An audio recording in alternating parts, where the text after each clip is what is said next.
Hello and welcome to the week 2 of the Civilization World Cup. My name is Michael and today we're gonna watch Nekst Vigraem go against the Zone of Control in the Season 2 of the CWC. I really hope we're gonna have a great match, and I think this is the second time I see these great teams play against each other. The first time it was in the Distoria Taipei Stream Tournament, and right now they did start the bans. There were some changes in the roster of Zone of Control here, and it looks like Sassy the Sasquatch will play, and also Damodar will play today, while we do have the usual two, Jessica and Task for Fish, the captain. On the Nekst Vigraem team we have Destroyer, Pellman, Colento and Sandro Games, the usual four. And it looks like they are in the banning phase. Let's see, we got Russia banned right off the bat. 7 seas, a lot of land to cover, a lot of land to settle, and it looks like Russia is not a favorite to be on the map. Next up, Egypt, Cleopatra. Nobody wants to, fight against those Mariano chariot archers.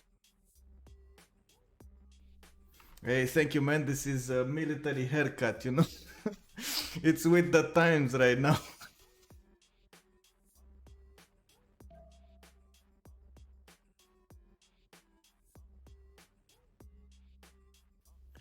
By the way, hello Blaze, how did you not play this game? I know you wanted to play it, and I know you really liked playing Zone of Control, so how come you gave your spot to Sassy the Sasquatch? Can you give us some more details?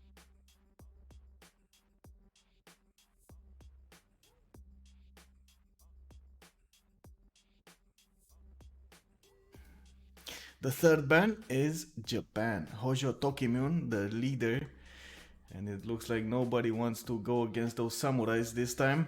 An extremely adaptable civilization, and one of the most picked, and now it looks like it's one of the most banned ones. Daido Phoenicia is the fourth civilization, and only 2 more bans in the game allowed. 3 for each team, 1 for each right now.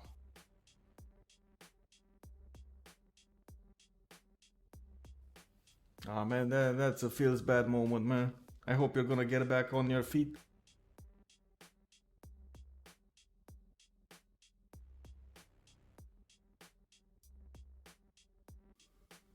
All right, Zone of Control has 2 games scheduled today, right? And I'm not sure exactly what was the next one, but yeah, I do remember there was something in the scheduling. They were talking about having 2 in a single day. That's a lot of games in a single day.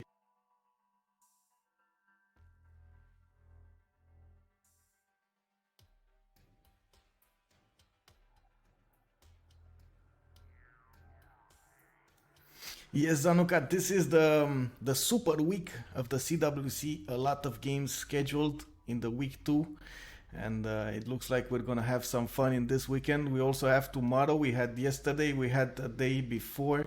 4 games in total of Civilization 6 games. Very, very nice.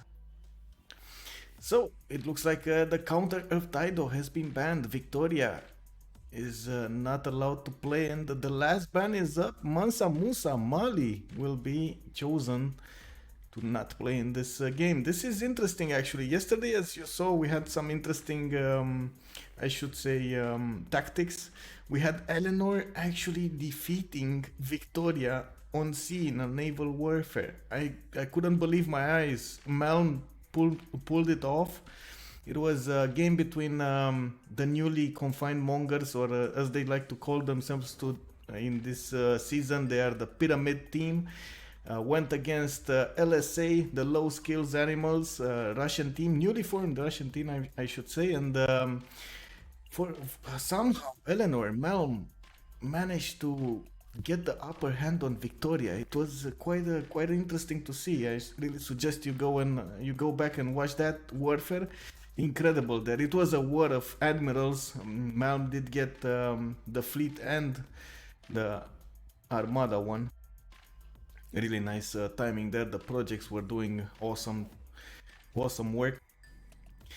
And let's see how will they pick the civilizations in this game. Remember, this is the 7 seas map. there's a lot of land to settle usually, more than we are used to on the Pangea map. And also we do have in between those land masses, we do have some lakes, some connected seas, some oceans. So it's gonna be a half naval, half land warfare, I believe. And it looks like Destroyer will go for Canada. Jessica is going for Cyrus. Task for Fish for Rome, Trajan. And let's see Pellman, what's he gonna pick? Is this gonna be a Canada culture victory here? Will we see Wilfred Laurier, the winner?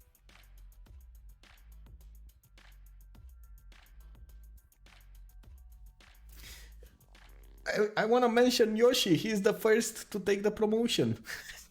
Welcome, Yoshi. How are you doing?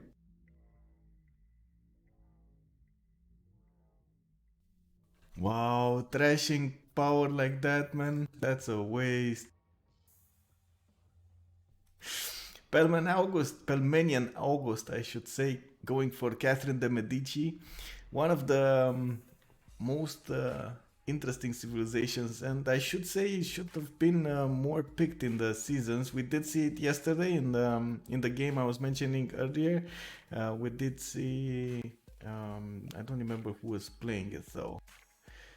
Ponyo, I believe was the player's name. Yeah, Ponyo. Incredible time there.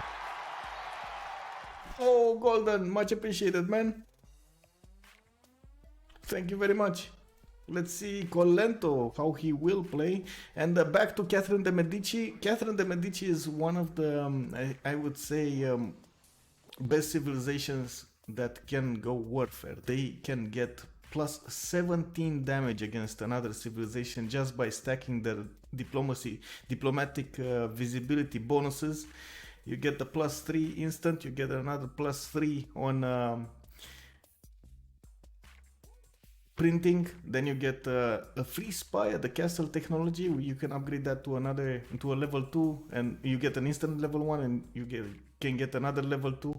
So yeah, it can stack really bad, especially with one general going plus 17 against another player is not fun. Colento, it looks like he's going for Lotaro, even though I think he will actually change with Destroyer. He really likes playing Canada, from what I've seen, and he did pull some amazing plays with it. Yes, I did get a haircut, man. I couldn't stand my hair anymore. It was too much, and I said it's summertime.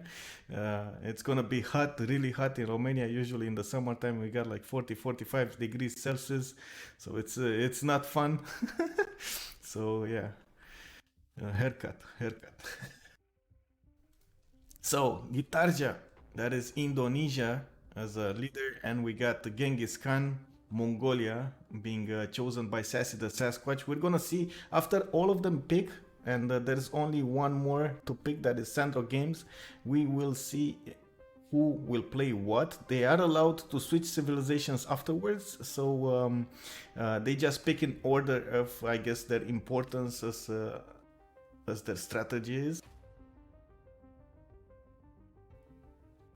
I do see a lot of improvement, I should say, in the order of picking civilizations and, of course, their importance. There have been more and more training games between the teams. There have been more teams that have kept their roster from 1 week to the other, or 1 month to the other.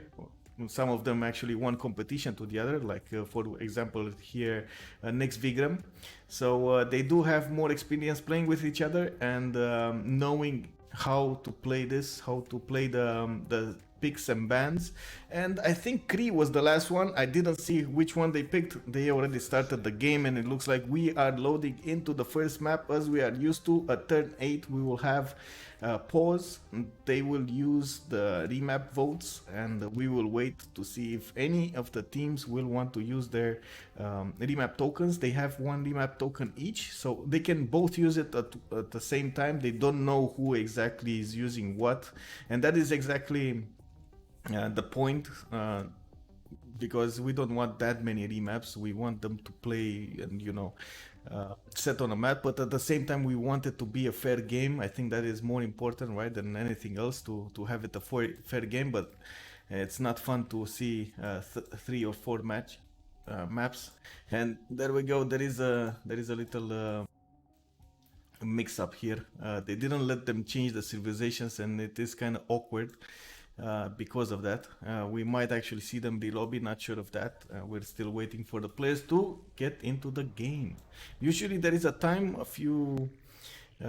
I should say, a few minutes after they pick their civilizations, so they have the time to switch between them, to swap the civilizations or the slots in the lobby, because the slot order in the lobby actually matters a lot in this game. It counts for great people, it counts for wonders at the same time, and it even counts for wins, if you want to put it that way. If you get a win, for example, at the same time as a player with a lower slot than you, you will have priority over that. So it looks like we will actually see a quick relobby here. The players didn't have the time to get into their respective civilizations, and the relobby is called. Yes, Von Holia, we will see Kree in this game. The Kree scouts. How many will they buy? How much gold will they spend on Kree? This is gonna be interesting. They don't really have that many gold makers in the game, I should say. We're gonna have to wait and see how this will play out. In the meantime, let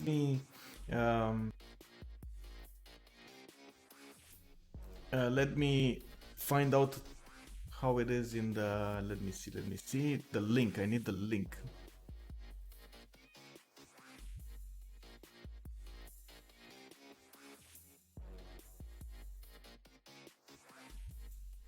Oh, they remake. Oh, okay.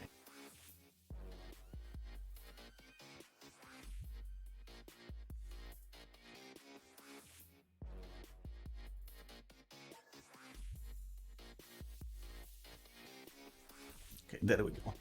A little mix up here, but we're gonna handle it really fast. They're gonna join the lobby. Most of them are experienced lobby players, so I have no doubt in my mind they will actually get this. And in the meantime, Vaughn was actually asking me if he can join here. Let me open up the undeafen myself, I should say. Come join me. I'm in the OnSpot TV server on Discord, and just pop into the casting channel. Yo, roll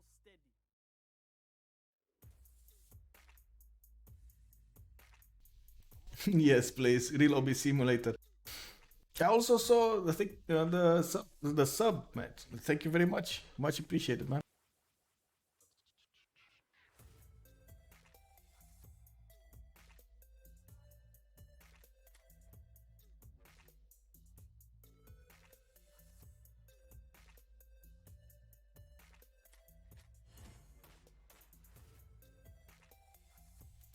And about Florida, yeah, I don't know, man. It's well, at the moment it's kind of weird to actually go anywhere. Even in Europe, it's kind of weird to move anywhere, because we still have those rules in place, or some countries do, some countries don't. Not all airlines are working and stuff like that. But yeah, would definitely be an idea to come to Florida at some point. I saw you have quite a lot of events there on different kinds of music, especially electronic, on the beach. Pretty nice, pretty nice. I like what I saw on the internet, man.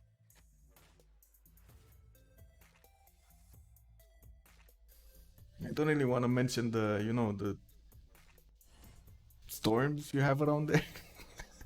I saw those too, so I don't really want to come in those moments. 88 Fahrenheit. I don't know how you can translate that really quickly in Celsius, man. What is that? Minus 40 or something? I mean, 40 Celsius. 40 should be 38 actually. 31. Okay.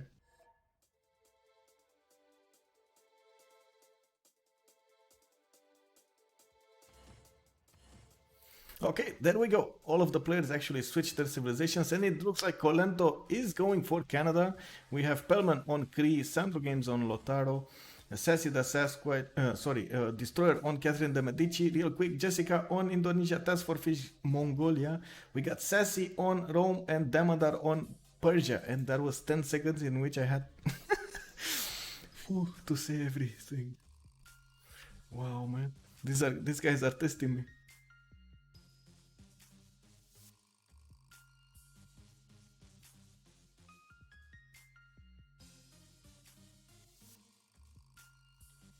Yeah, let's see, man. Hey, what's me? What's up?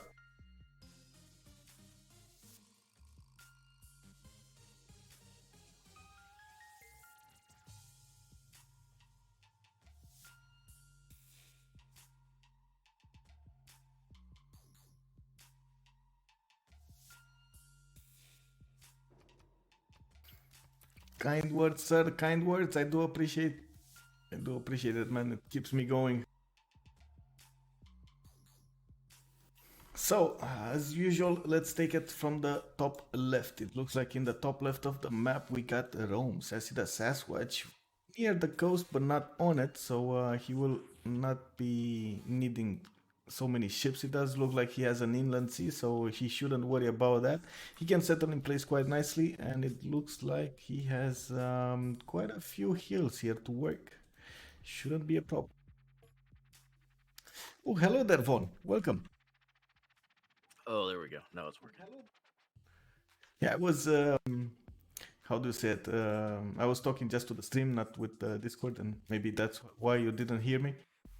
Yeah, probably. So I was, some real timing issues if I would have said anything. yeah, I was going over the civilizations here, and it looks like Cree Pelman is south of Rome. He's actually really, really close. So we're probably gonna see Pelman go against Sassy the Sasquatch. They're quite early in the game. Those legions will have some Cree scouts to kill. It looks like. In the south, Vatican City and Mapuche, Sandro Games, but not on the same continent. It looks like he will have to go quite some way to actually help his teammate Pelman. And what do we have here? Next up, we got Indonesia, Jessica in the middle of the map, and it looks like she has quite a nice spawn. Look at that, 2-3 deer, 3-1-1 fish, 2-1 fish, and another 2-1 fish in her capital. Niter to work, and a lot of tiles. I really like her spawn, by the way, with Indonesia. It's really good. You don't see Real that. question is anyone else on that same inland sea? Good question. Let's see. So I guess Mapuche will be, but he's not coastal. Or I don't think he's gonna be coastal. And it looks like she only has Lisbon to kill or Mitla. But that's about it. France. No. And she France won. is closest, but looks like on the wrong side of that sea. But Yeah. if France settles the other side, that's going to be an easy target for Indo with those jongs. They don't even need doesn't even need exploration. It's shallow water. So if Destroyer decides to settle over there, that's Do you rough. think he will? I don't think he will. I think he will notice at some point. I don't think they'll find Indo.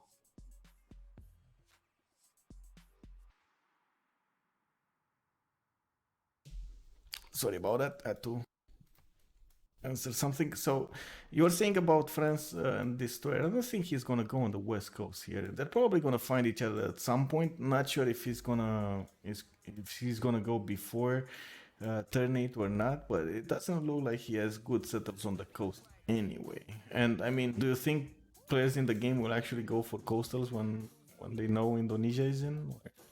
I don't know. It kind of looks dangerous. His land is really thin. He may have to.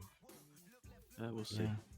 I mean, Yeah, let's France see. isn't terrible on the water. The only problem is the jongs come so early. Yeah. Look at Canada. Look at Ottawa here. Colento has a decent spawn, but not that big of a tundra, actually. He has, I guess, enough, but not that much as we're used to.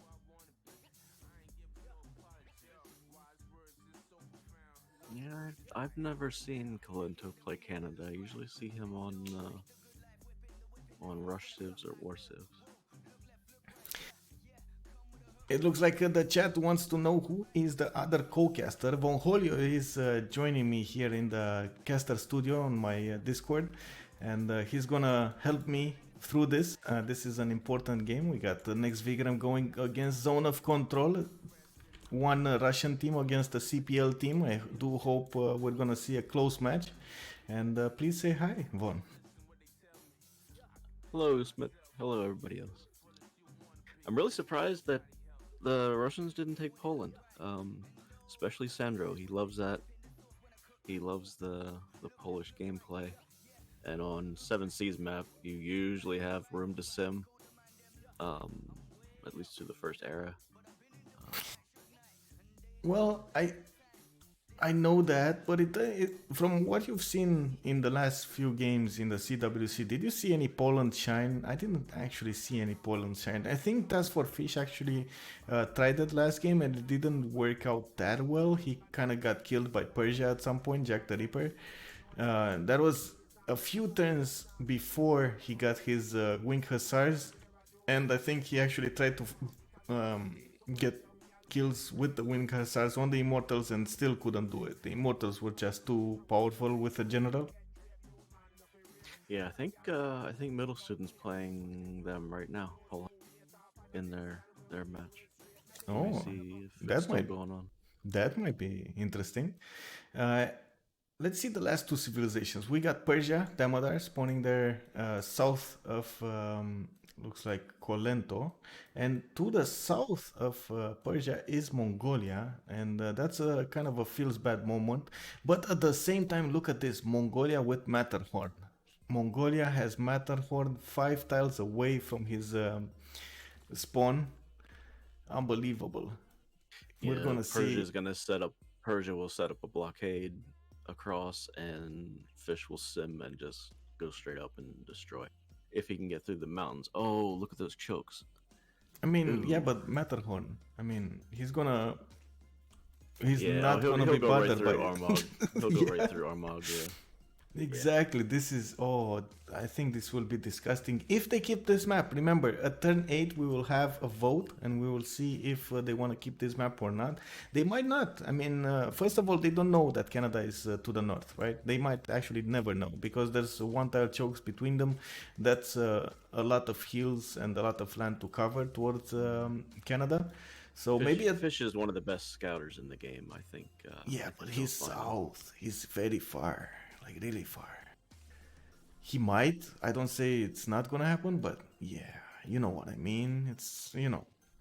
I think it's gonna be up to if they want to let Sassy the Sasquatch here fight Cree or not. This is gonna be an interesting fight, an early fight, depending on how much gold they're gonna pump into Cree here. We're gonna see how many scouts he's gonna have. What are Rome's chops? He's got a He few. has decent, yeah, decent chops. A 2-3 deer in the capital, some 3 tiles of 2/2s, horses, and iron. That's more than decent, I should say. Yeah, odds are he's not going to go for archers, which are the counter to the Kree Scouts, yeah. So if he can get to legions, he'll be fine. He'll probably just run right through them if he gets enough legions.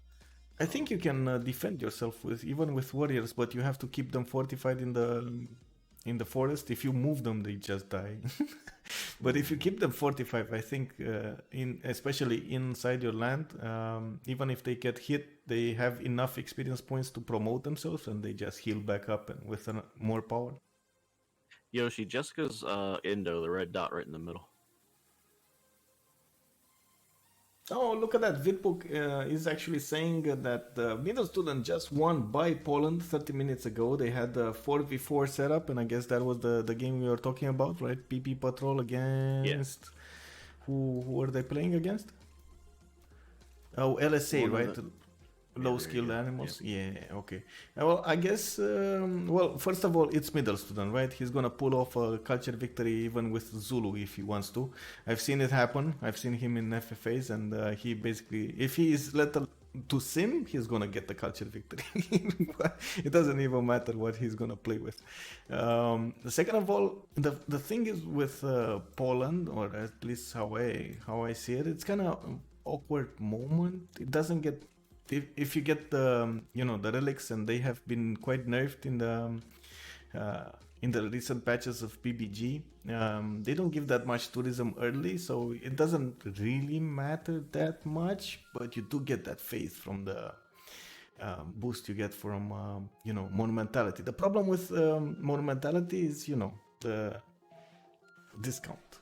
And I should have said the reliquaries, not monumentality. But anyway, you got the point. It's still, I still don't like the monumentality nerf. I know you guys may like it. You guys may hate me for saying it, but I still think the monumentality nerf was too much. It kind of put out of the game a lot of the civilizations I really liked. Like Norway. I mean, can you play Norway right now? You can't. it's bad. I wouldn't be surprised if we see a remap here just based on the way Colento's isolated.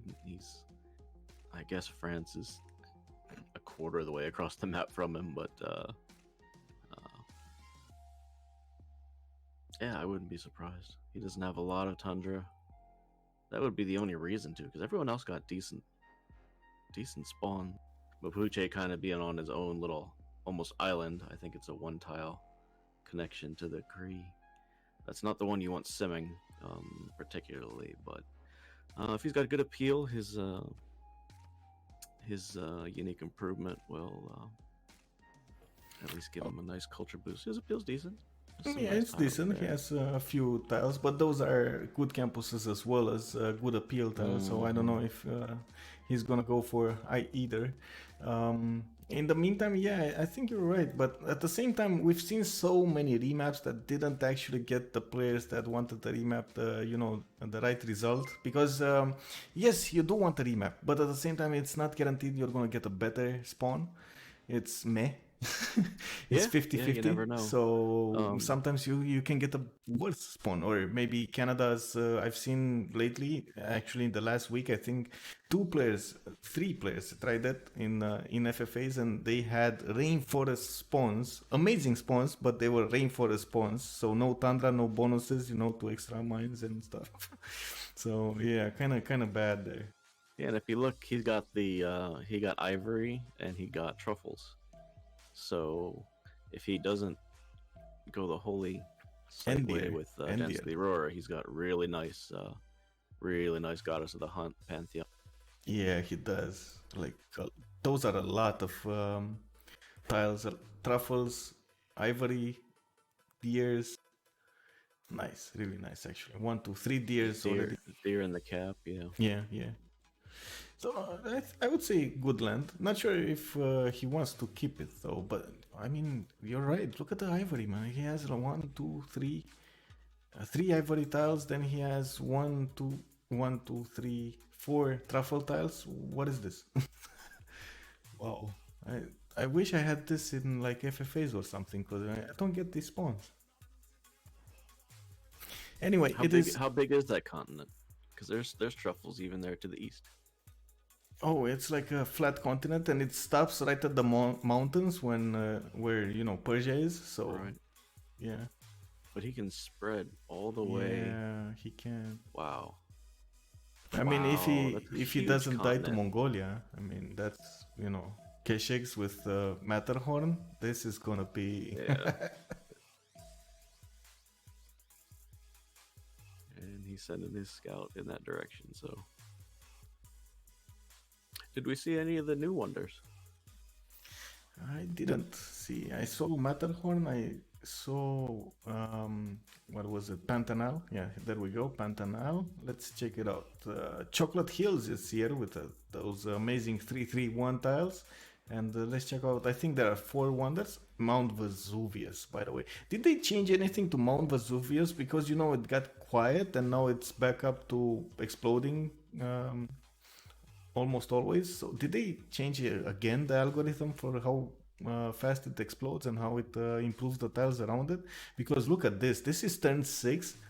I think it exploded already 2 times because all of these tiles around it are amazing, man. Like 2-3-1 horses, not improved. 2-3-1 tiles, 1-4-1-1 tiles, and what is this, man?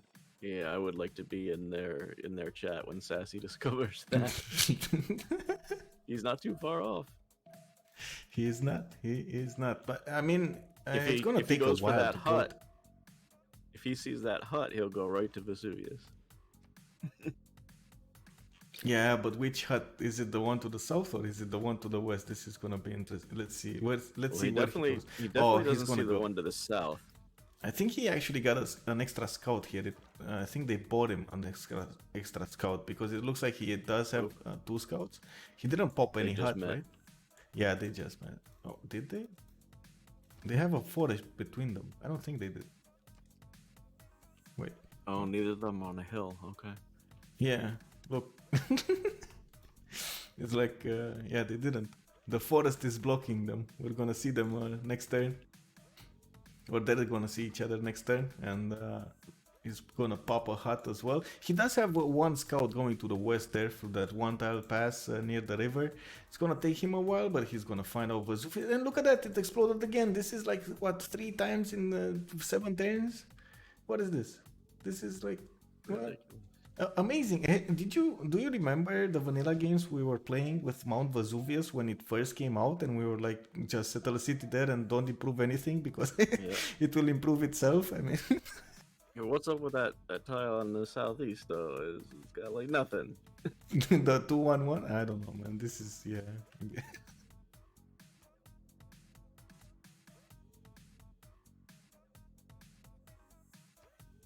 Okay, it looks like I got the responsibility to pause the turn 8. Wex is giving me the responsibility to pause in like 40 seconds, so I'm gonna wait a bit. In the meantime, let's see. Kree did get 2 scouts and 1 warrior, and he did meet here Sassy the Sasquatch. He knows he is close. I think they see the loyalty right now. So is he gonna get another scout with gold? There we go. That it just popped on in his capital.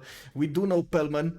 Pellman is one of the most aggressive, I should say, from the Nekst Vigraem team. He really likes his early wars. He's like, he lives for them. And let's see how it goes. 6 seconds, 4 seconds. Pause. Oh, wait, what? This was automatic. What is this, man? Automatic. The bamboozle. Players that have already voted are in green. Okay, so we don't actually know if they voted for or against, right? We just know they voted. So let's see when Damodar casts his vote, if we're actually gonna see a relobby or not. I mean a remap, not a relobby.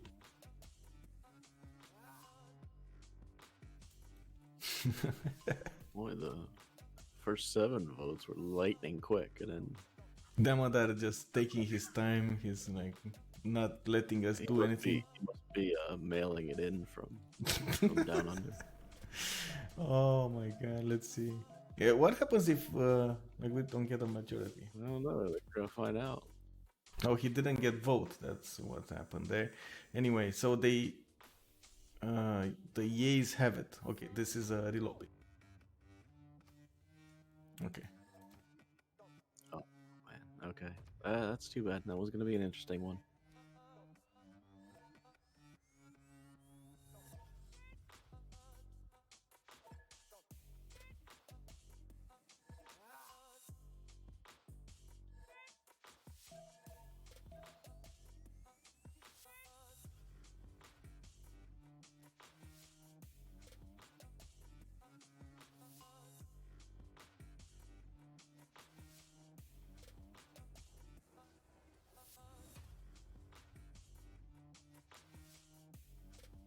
Who is the host of the game, by the way? Let's check it out. Is it Colento? No, I don't think it was Colento. It was someone else. Destroyer, I believe, right? Yeah, he's the host. Yeah, there we go. He has the crown. Oh my, what is this, man?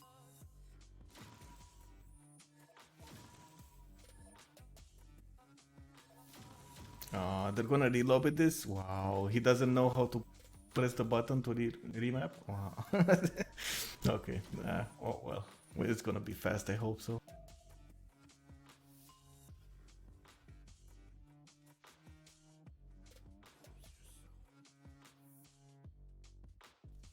So it's Dumpling Pelman.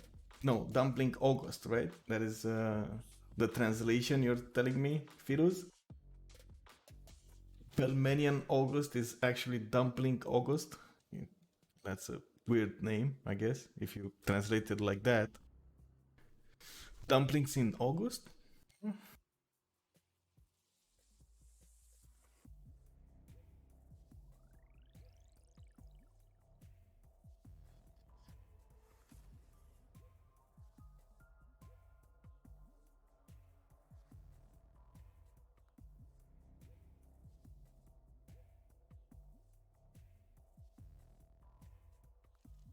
Oh, I get it. So they want to relobby because they want to, make sure everybody has the right version of MP Helper. So he's actually gonna put it up again, and he will give the chance to Damodar to get the new version from Steam.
Oh, we're not gonna see MP Helper? Oh, this is gonna be... So we're gonna need to relobby every time somebody disconnects? It's gonna be... I hope nobody's gonna disconnect.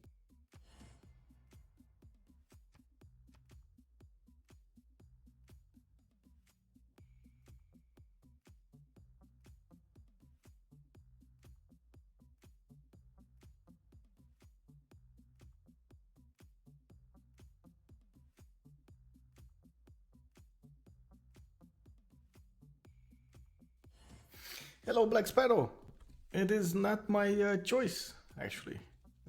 He only asked us to restream our cast, and Wex was actually the one who suggested he might give it, so waiting for him. I think they are. They should be. I see the fast dynamic timer below in the mods. It was in the previous lobby as well, so I don't know. Maybe that was the one who caused the issue. I don't know. I don't know. We're gonna see. Wait and see. These mods, man. These mods. I just hope we're gonna have a good game. Oh man, I was really looking forward for that Vesuvius play. Did you see that mountain? Amazing tiles on that mountain, Volholia. Did you see Vesuvius? Why did they remap that? We had Rome next to Cree. We had, oh my god, amazing that day. Farmers. I'd be interested to hear their reasoning, to be honest. It's probably because Colento was so isolated, I think, but he can handle himself.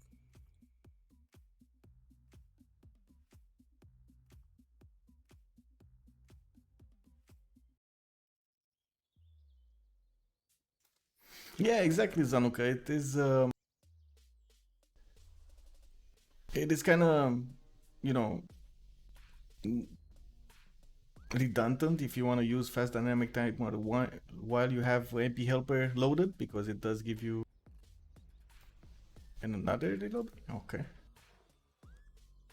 Are they asking for Kachechka to cast also, since it's a Russian game?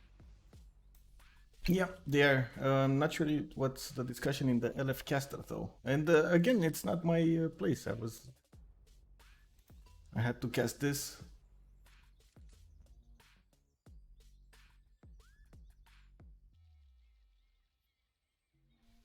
Let's see what's up.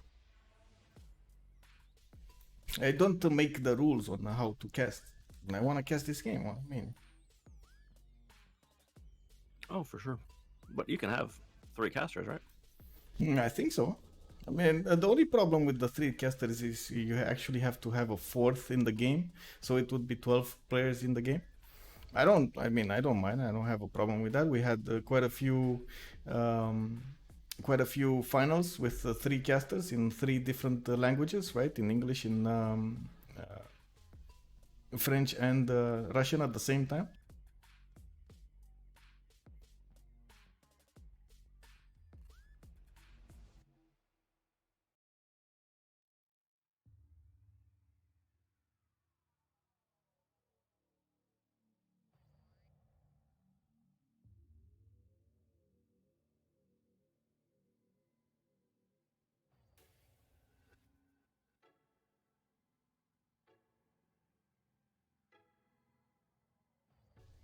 I mean, as much as possible, we try to get as many casters for a game.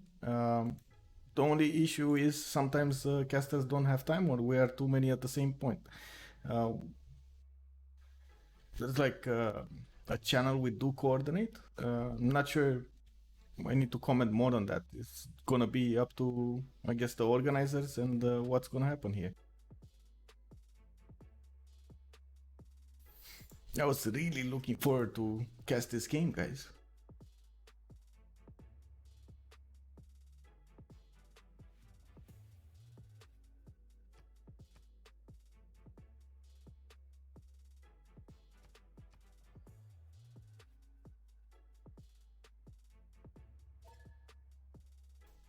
Yeah, with the introduction of Frontier Pass, I guess some bugs were let in or created. You know, that's how it happens when you have a new version of the game. Not all of them are fixed by the mods, and not all of them are found before.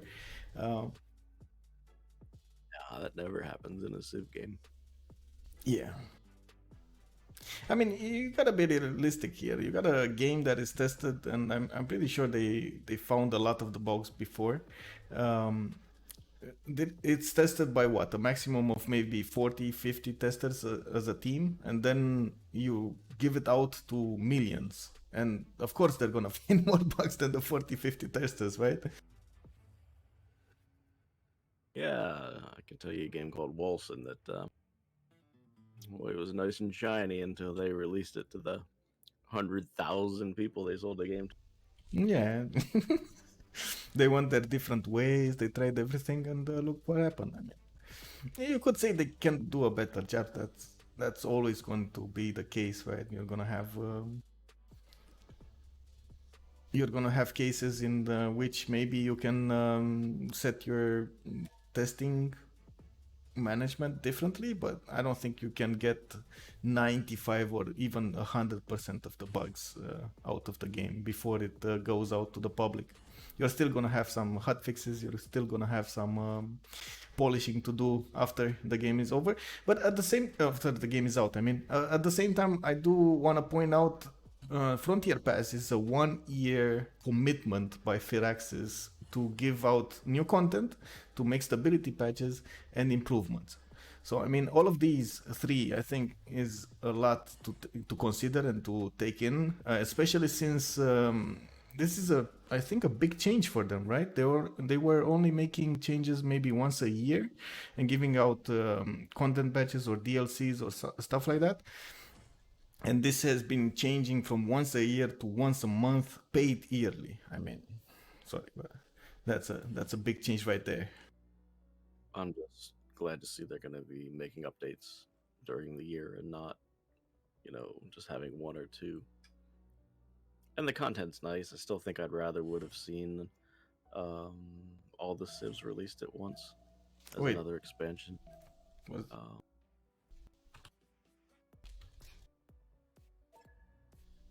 Uh, uh,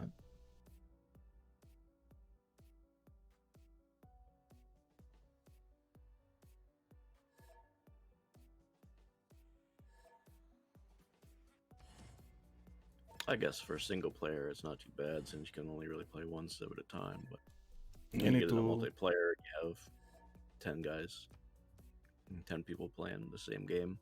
Only two of them are going to get lucky and get Yeah. one or two civs. And, with Grand Columbia basically banned in every single game, you're down to one person out of 10 or 12 getting Maya. And I don't think they're fives. They're a very good civ, but they seem a little boring to me. I mean, they can get amazing science with those observatories, and it's kind of a different gameplay. I still don't think the players found out the min-maxing at the moment on the Maya civilization. I think there can be a lot of good strategies. I've seen and I heard 300 science, turn 60, amazing. This is a great civilization to play. And then I heard the opposite. Oh man, I don't get enough production. I don't get enough tiles. I don't get housing. It's bad, really bad. Take it off, ban it. Okay, sure. We're gonna have to wait it out and see how it goes. We're always going to have different opinions on stuff. And there we go, the second map of the game, and I think it was Nekst Vigraem who used their remap token, right? And we still have a remap token on zone of control, so at turn 8 we're gonna have to pause and give the teams a little bit of time to vote. Actually to vote what they just need to give a message because we're not using MP helper, right? Yeah, okay. Anyway, let's go back to this. On the west side, far west side, it looks like this is Cree on the coast this time. He's gonna have a good harbor. He's gonna have some cocoa in his capital. He's gonna have some fish and coal, but this is coastal. Is he in any danger though? Why are we missing his portrait in the banner? Oh, he didn't settle. That sometimes happens with the observer mod. When he settles, I will meet him and it will show up.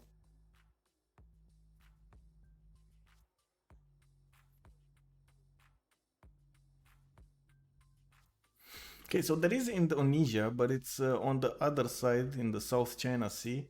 Unless she settles, and she's probably gonna settle on the cliffs of Dover, she's probably not gonna meet him early. And yeah, there we go. You see the portrait just popped up when he settled the city.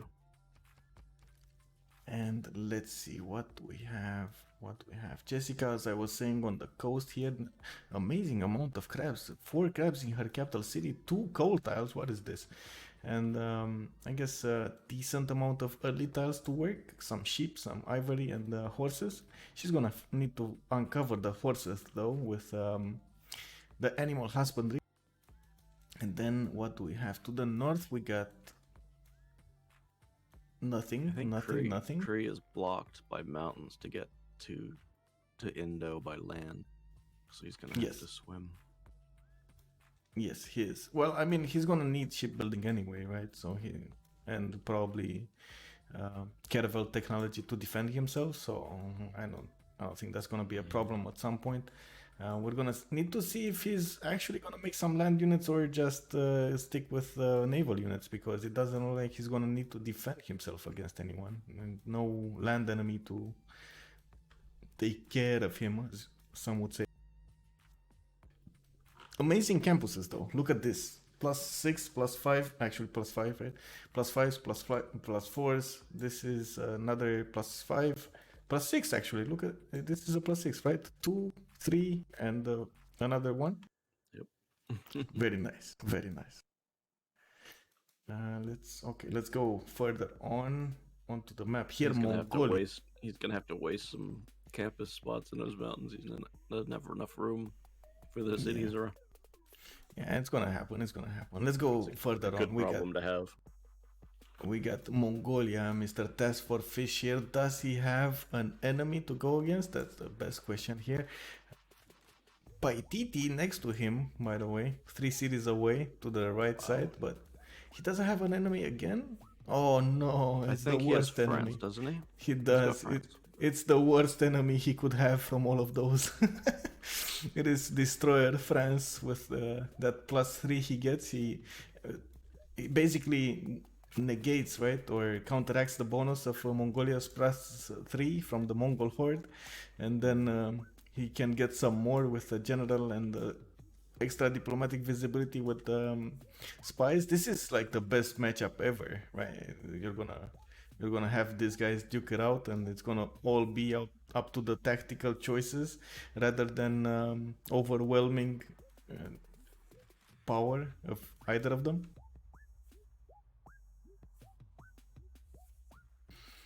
Next up, would we have Persia in the north here of France. It's quite far away. It looks like Damodar spawning on the coast, and I think he moved. Yeah, he moved from that 1-2 tile on the 3-1 ship. I really don't think he wants to be on the coast. Not sure if I don't think he knows he's actually in an inland sea here, and he would have been really safe to settle even the wine tile. That would have given him extra food and gold at the same time, and I think his teammates would have given him the 2-3 deer anyway. But anyway, in the meantime, we're gonna have to see how he works this. Persia is of course adaptable. He's gonna get extra production, extra food, extra culture and gold from his trade routes or internals. He does have good campus spots, and he will probably need to sim to the south here. He's gonna meet at some point France, but I don't think it's gonna be hard for France to defend himself against Persia. Persia is not that close to actually apply the immortals early. They have a lot of hills to cover, and yeah, it's just not gonna happen. On the east side, we got Mapuche here behind the mountains, and it looks like he's next to Rome. So this time we're gonna have Mapuche go against Rome, which I think it's a much better matchup than Kree going against Rome. Where is Kree, by the way? Did we? Oh yeah, we talked about him at the beginning. Okay, never mind. So the only one missing is actually Canada here in the south. Look at that. Even less tundra than the last game. Yeah, this was exactly what I was saying, man. You don't always get a better land than you had, so it's kind of up to your luck if you're gonna get a better land or not. Anyway, he does have Crater Lake at least this time. Two food, 2 science and 4 faith wonder. One tile that does give, as far as I know, fresh water. It's not too shabby. Yeah, he is basically free sim though, so yeah, I mean he can carry this whole game. Because you think Mongolia and France could potentially rel into each other. Persia, Rome, Mapuche could rel into each other. And then Korean Indo. It looks like the stream chat is saying that Nekst Vigraem did a bad thing here by remapping this. Are you of the same opinion? I honestly don't think that way. I think they actually did well here, because Kree at the beginning is not a fair matchup for going against Rome. Mapuche is a much better match for Rome. At the same time, we have Mongolia, who will have a target, but it is France, so I think Destroyer here will put up a good fight. We're gonna have to see if actually Task for Fish is gonna be up to the task of going after the challenge of going against France here. As we know, even if he played a lot lately, we didn't see that amazing fish strategies from him. So maybe he's, I don't know, maybe he's getting a little bit bored, maybe he's just trying out new things, but I think this is a civilization that is straightforward enough for him to go for a war strategy here with Mongolia. I played an FFA overnight as Mongolia. It's the first time I've played a pure war civ since I've come back. It was fun. It was like third to last, but I did destroy Khmer, so that's all I wanted to do. Practice war moves.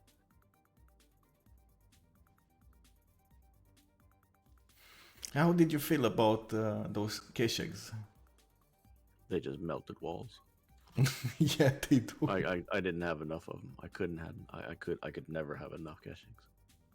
Yeah, that is why at some point it was a meme. The cities of Mongolia are actually Keshek factories. There's nothing else. Let's see the city-states in this game. We got Mitla, as I was saying earlier, Taruga, and Geneva as the science ones. And Mitla is actually the replacement of Palenque, right? This has been renamed. Taruga is the one with plus 5% science in all cities for each different improved strategic resource they have. So it's only applied to that particular city. It's not civilization-wide. Then we have Antioch and Muscat as the commercial ones. We got Antananarivo as the single culture one. Mexico City industrials, and five actually, right? 5 faith city states: La Venta, Jerusalem, Nazca, Yerevan, and Kandy. This is an awesome amount. Because we don't have any faith civs. Yeah, And so I suppose Canada, but I mean, yeah, Canada will be. Oh, look at this! Canada can actually go across this like big lake and just settle more tundra to his east. Not to mention get Nazca. Imagine Nazca, which actually wait a second. Nazca improves only desert tiles, right? It doesn't improve any tile around it. Oh, okay, so these one tiles are kind of bad anyway. Yeah, never mind. It's a bad city.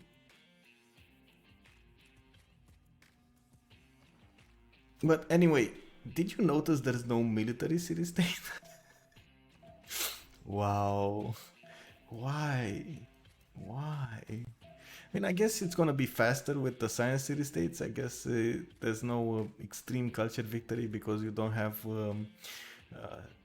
amazing culture city states. You're gonna have the gold because of the 2 Antioch and Muscat, but that's about it. We do have to pause, right? At turn 8. It's 2 turns more to actually pause the game until we find if Zone of Control this time will get to use their remap token or not.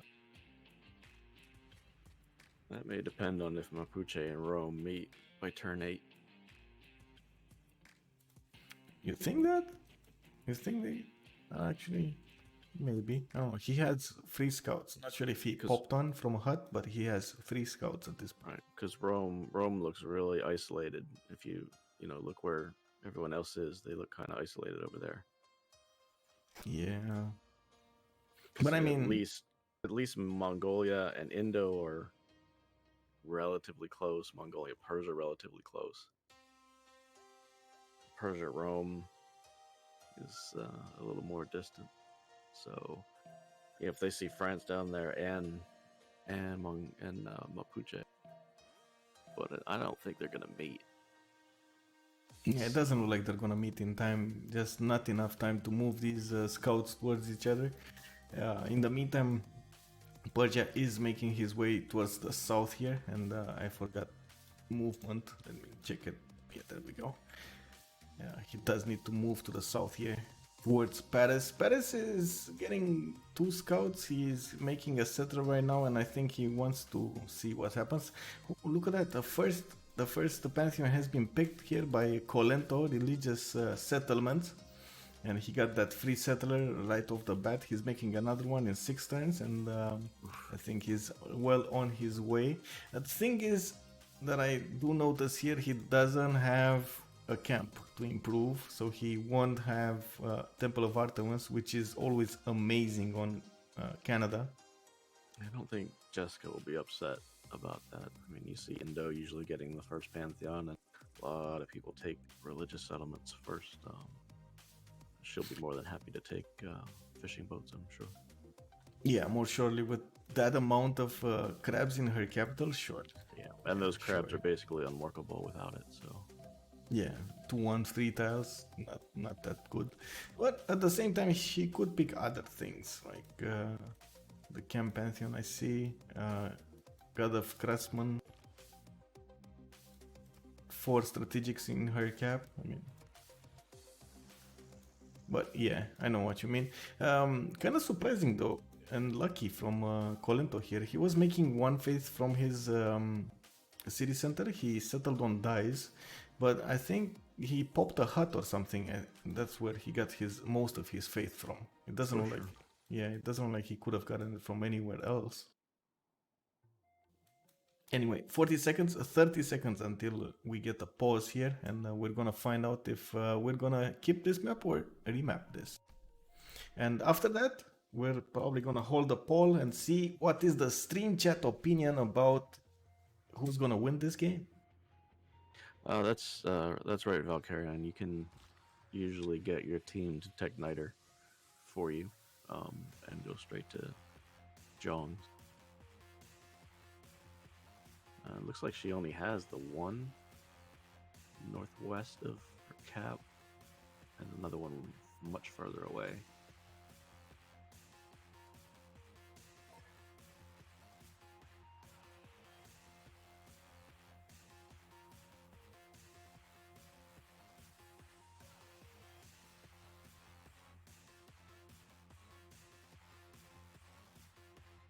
They're thinking about it. It would have been an instant Yeah. remap. Somebody, wait a second. Vulpons, you're saying 2 wonders. Where? I see Crater Lake. Where is the other one? Maybe I'm just blind, but I don't see the other.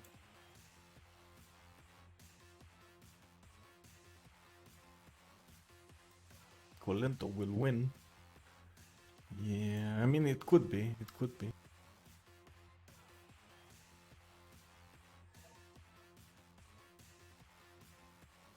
I don't see what.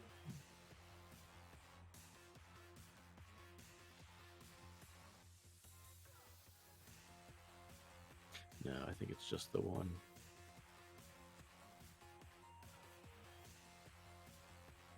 I don't see what he's saying there. I mean, Yeah, I everybody think know. I think he was. I think he knows he made a mistake. No big deal. What? Huh? What? We are yes. We are what? Penn State, of course.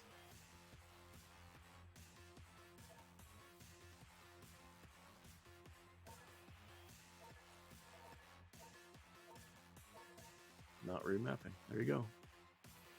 And this is gonna be the map. We're gonna have Fish go against France. We're gonna have Canada free simming in a corner somewhere. We're probably gonna see Mapuche go against Rome at some point in the game. They are close enough to each other, so they will probably fight.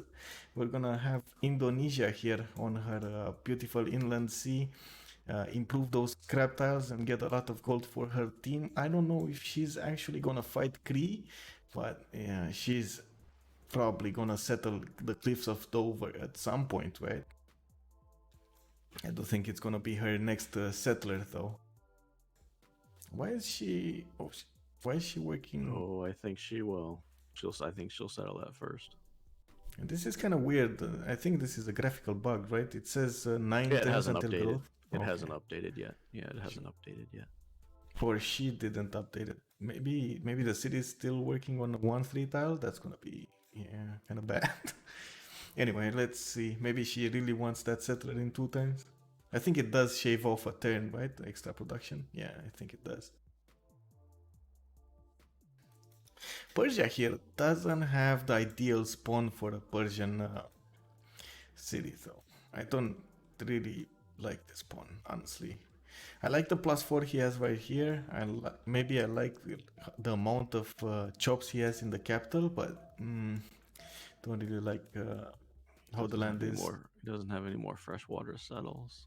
Yeah, until he gets way south. So, and the ones he has are extremely dangerous settles, like near volcanoes and stuff, which is kind of bad. Yeah, Volpons, you can settle right on the cliffs of Dover and put your harbor right out, as far as I know. Look at the luck of Colento here. He just got a meteor shower next to his warrior, so he's gonna get a free unit, as far as I know, right? Or is it? Was this tackled? I remember seeing something about, or a discussion about it, but was it? is it allowed? I think it's allowed, right, in the CWC to take the unit there. I don't know. Oh But my I'm god! pretty sure there's a load in that wheat field.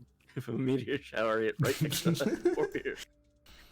Well, I think Antioch will bite the dust here. It kind of looks like he's not gonna make it to the half game.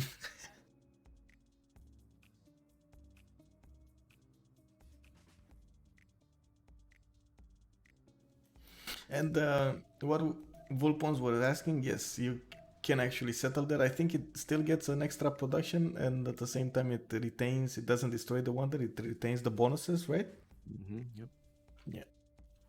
Nice, actually, nice. The only thing is, she's not gonna make a holy site, but because of the wine tile. But anyway, I don't think she wants a holy site with Indo. Wait, what? Did they buy her? Oh my god, they bought her a settler. Wait, what? She's got 163 gold. She had. It'll disappear here shortly. Yeah, she had. I mean. Yep. Yeah. Poof.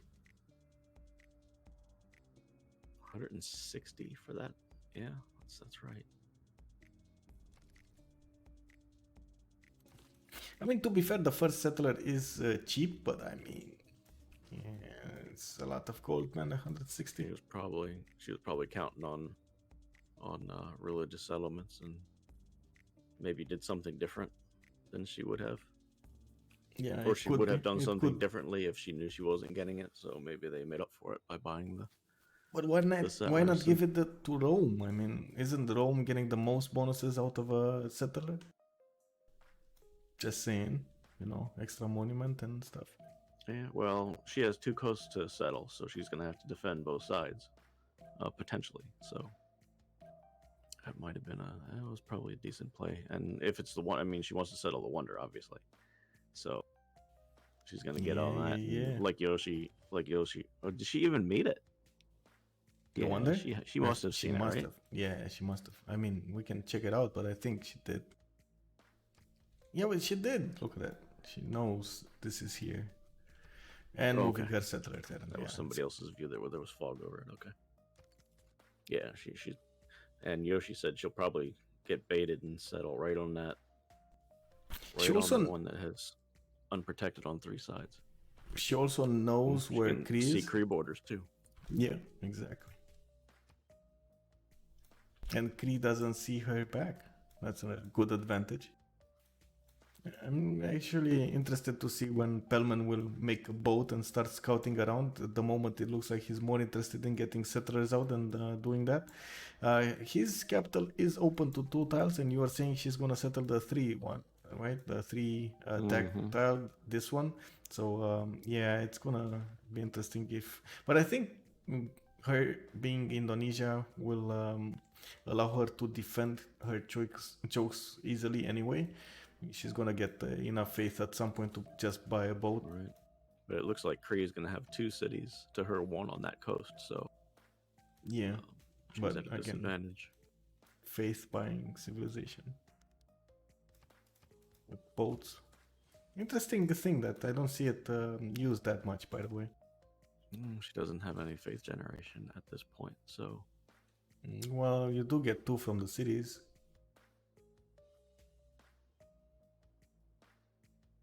And galleys cost 80? 60. No, 60. 60. Yeah. 60 faith. Yeah. Quads are 80, right? Yeah, something like that. I know Jongs are like 300. I haven't tried it in a long while, actually, because of the monumentality nerf. Wing.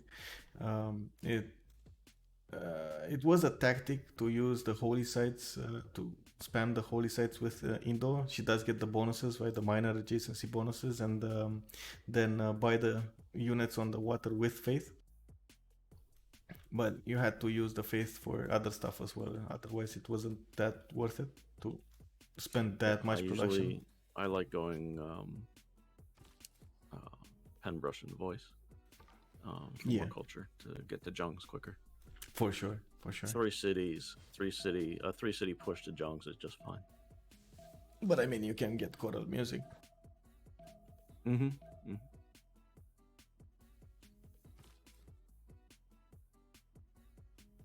Yeah, I think Indo's one of my favorites to play. I try not to overplay a lot of the civs that I like, so they stay fresh. And A relic. Task for Fish gets a relic, and look wow, at that. He can well, actually give the okay. relic to. Well, after he There's gets Genesis Faith Gen. yeah, exactly. After he gets a Pantheon, he can give the relic, and oh, that's kind of weird. We don't see the city here. It bugged out. We don't see the city name. But anyway, that's gonna allow her to buy a lot of units, I believe, with the relic from the. Mr. Destroyer, and that's for Fish. Oh I'm just, dear. I'm just gonna keep the screen here while I type out, the poll, and we're Can't gonna see see what it. happens. These are He 30 can't seconds. see it. He can't see it, but he will move. Will he move that or not? This is the question. And Fish He's will. not promoted, so Oh Fish my moves to the. god! Oh my If Fish god! moves to the coffee, he's done. If he moves to the hill where his scout is, which I think is what he's doing, yeah, he wants to settle the 1-2, and the scout is right there next to it, so he should be fine.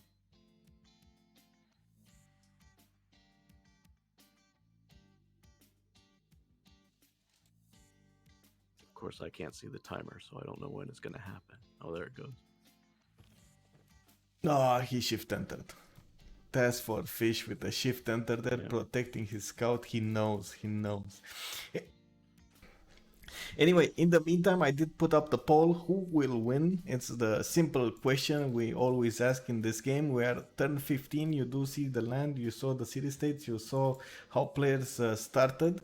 And I think you can make an informed opinion of what will happen in this game. So let's see what is the stream chat opinion of who will win here. Nekst Vigraem or Zone of Control. Already 10 votes in Nekst Vigraem, only 3 votes going for Zone of Control. And let's find out after a few minutes. It's only 5 minutes worth of votes. So in the meantime, let's watch Colento how he's bullying Antioch here with his free heavy chariot that he got from a meteor shower. That is actually an interesting mechanic, I should say. Oh, is he not going for it? What is this? No, he's going for it. Never mind. He just moved. Put the city under siege, started to attack it. Yeah, it's gonna go down fast here. Yeah, I think Colento's going to have 600 culture by turn 54. 600, man. You're putting a lot of faith in Colento here. Going overboard with the culture. What is this, man? I don't think I ever saw that, but sure, man. Oh, Antioch defending himself. Look at that. He actually got a warrior inside the city right when Colento was attacking it, and it looks he bumped his garrison defense strength to 23. And right now, I don't think it's feasible for him to actually keep attacking the city. He's gonna need to fortify. Oh, what? Why did he go? Oh my god! Why did he go on that tile? So he doesn't have the cross a river penalty. I mean, sure, but still, it's not gonna be enough. I don't know. We're gonna see how this goes. He hits it one more time, levels up. The scout gets beat on by that warrior. It'll kill the warrior. He'll just stay fortified on that hill. Yeah. And the warrior will hit it one more time. 3 or 4 turns. Yeah, but it's still not gonna heal up. Because the warrior in the city is gonna do something stupid. I mean, He's either gonna attack the. It's AI. It's always scout gonna do also, something or- stupid.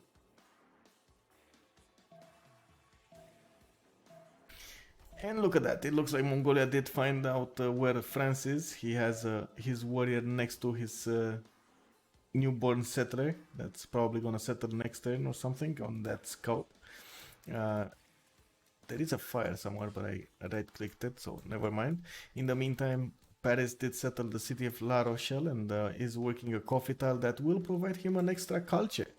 To the north, it looks like Persia is settling more cities, getting more culture from his monuments, and just having fun with renaming cities. I think he knows. He found out he's not gonna have that early war he was probably looking forward to. So those immortals will just stay at home.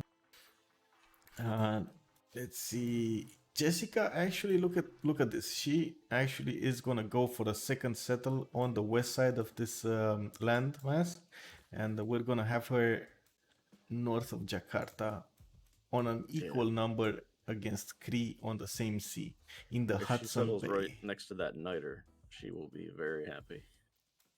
Probably. I think that is actually where she will settle. Maybe, maybe the one. Yeah, it's the one too. She will have amazing production in her city with the God of the Sea here. Really good. Why is she going Oracle though? What is this?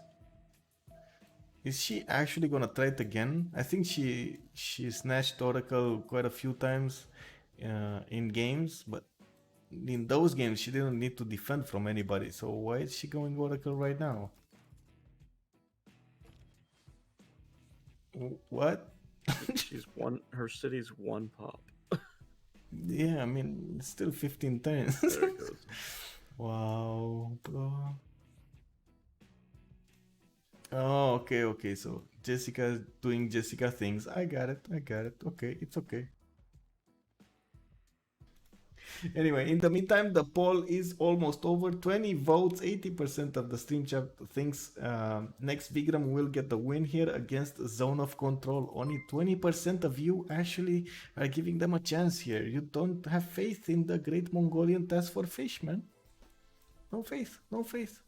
He just got God of Craftsman. He's working like what? 2 horses already? 3-3-1 tiles. He has a coffee in his capital. He's gonna get early political philosophy, getting that maneuver card going, and he's gonna go against Destroyer. Mr. Destroyer, as we know, is good at war, but he's also greedy. So will he actually go for extra settles instead of units, or will he go for units? What do you think, Bon? What will Destroyer do in this case? Oh, he's gonna Urel fish. That is absolutely the best strategy. Urel, the best player in the game. On the other team. That should be #1 mission. Don't even worry about what you're doing. You've got Kalento free sim. You just Urel fish, and then boom, the team will just crumble.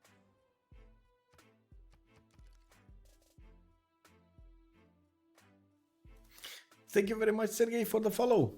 Much appreciated, man. I guess it all depends on how much Persia can support. If Persia and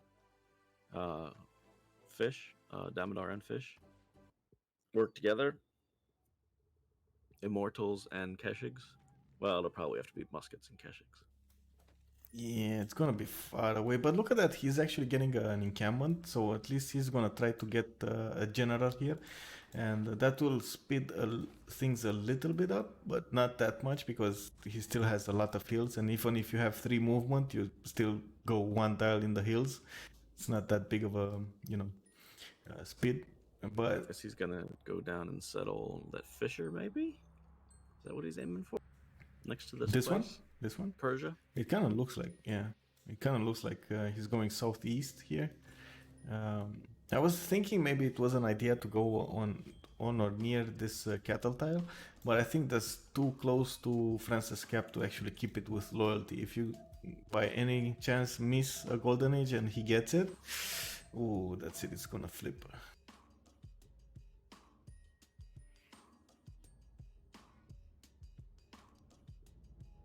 I think Sassy's gonna be stuck on 2 cities unless he has the 3rd one out already. Because Mapuche's not gonna. It's just gonna box him in there. Mapuche settled his 3rd, and they found that really nice wonder. That'll probably go to waste. Problematic here. Look at this. France got a free builder. He moved it on the horse tile, but exactly after that, Damodar moved his warrior next to the builder. Well, that's you can't really he can really protect get it. off the scout. He The scout can't really move, so exactly. I mean, this is what are they gonna do? Are they gonna get a unit here and move it on that builder next turn? Are they gonna keep it like that and move the builder back into the in the city?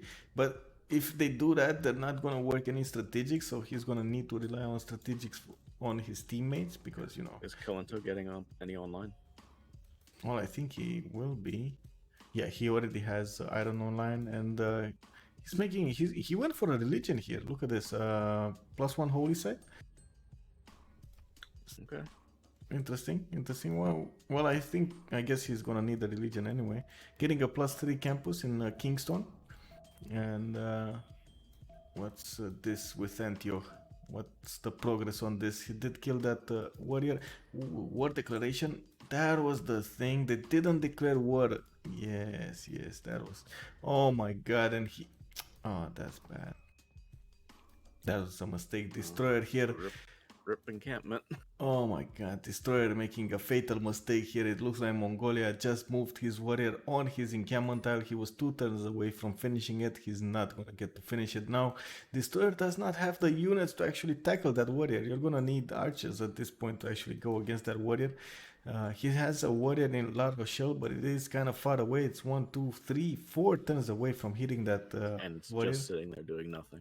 Yeah, it's gonna get fortified in a few turns. And oh my god, this is like. I mean, I hope Destroyer will not finish this encampment.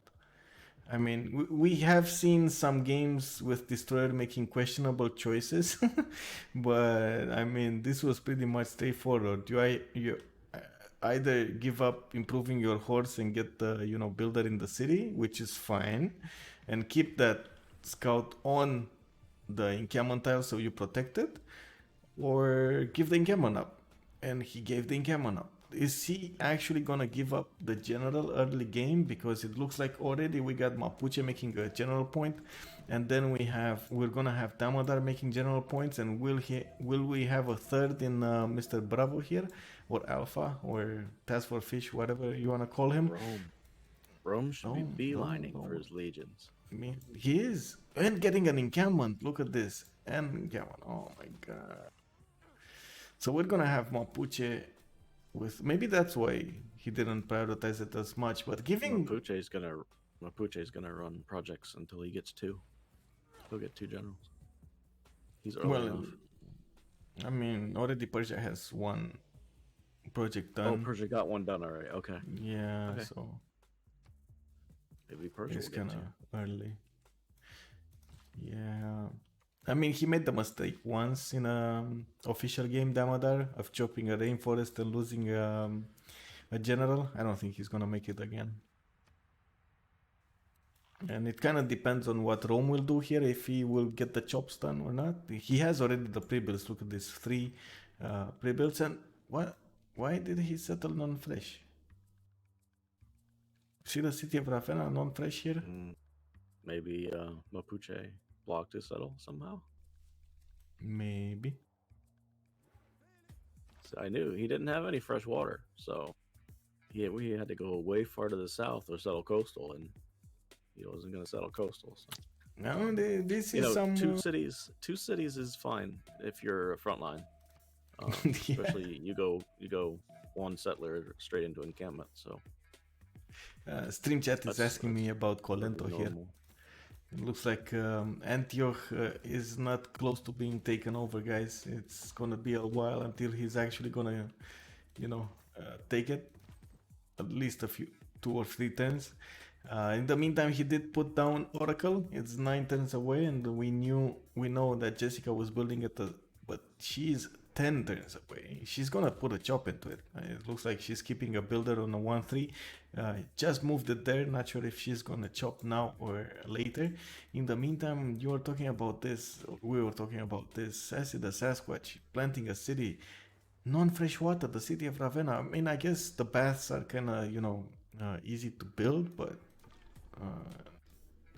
they come kind of late. And in the meantime, you're gonna need that pop. Maybe why didn't he settle the cotton? I mean, the cotton was just as good as the other city. Oh, I didn't even see that lake there. Yeah, you're right. Yeah, that was probably a mistake. Unless Mapuche had it blocked. which is Yeah, I guess. possible because he's got a scout right there, and he's got a scout to the south too. So Well, Valkyrian is saying no production, but I mean he doesn't have that much production here either. It's just the food, amazing food, right? The sugar, the rice. He bought. This is uranium tile. Is this a hill? It doesn't look like a hill. It looks like a 2-1 forest actually. Oh, never mind. It is a hill, so it's a 2-2. Okay, got it, good. So he has at least a 2-2 there.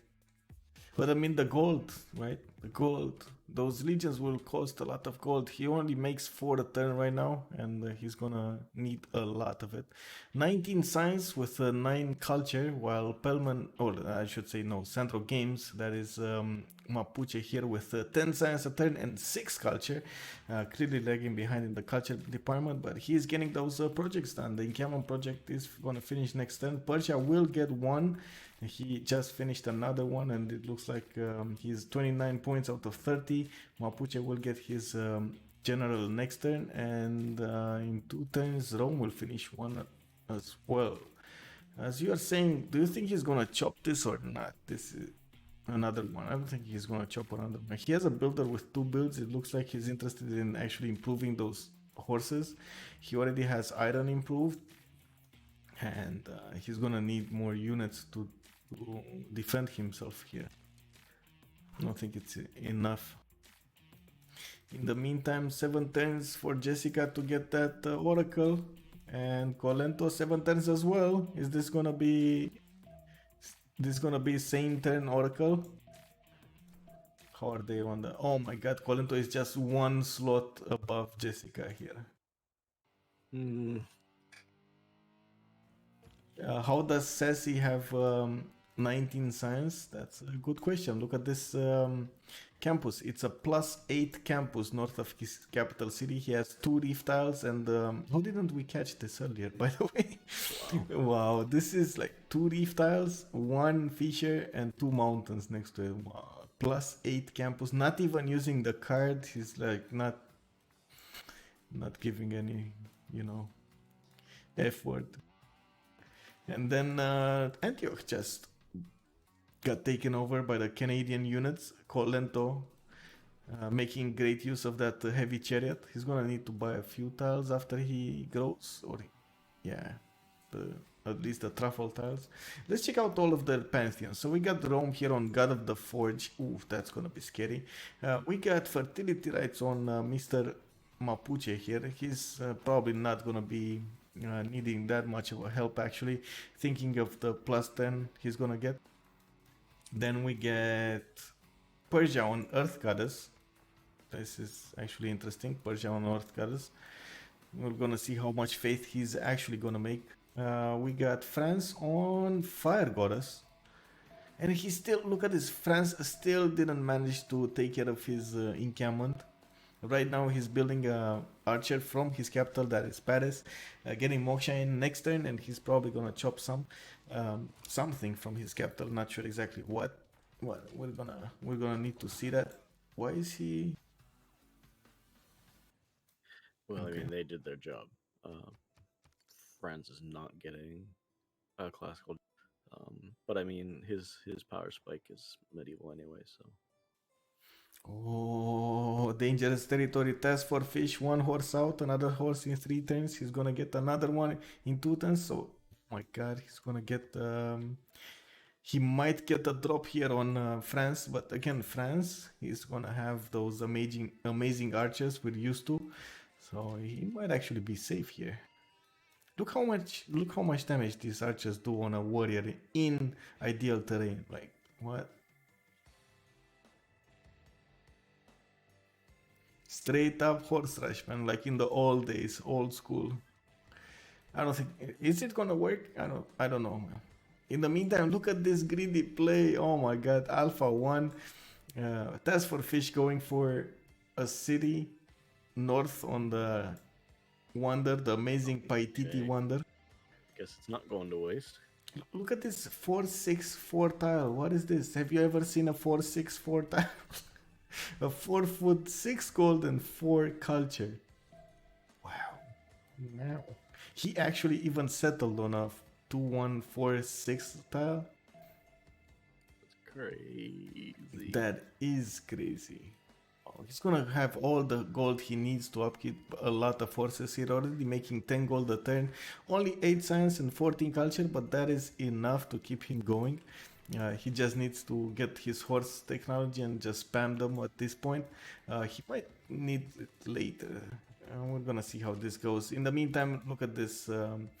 Destroyer did kill that Persian warrior, and he's probably gonna start working on Task for Fish's warrior, spamming out those archers. As we know, France's archers are extremely powerful at the beginning of the game. They do have that. They do pack the +3 from extra diplomatic visibility, but so does the Mongolian horses, and the Mongolian horses are extremely dangerous when they get near the archers, right? They two-shot most of the archers, as far as I know.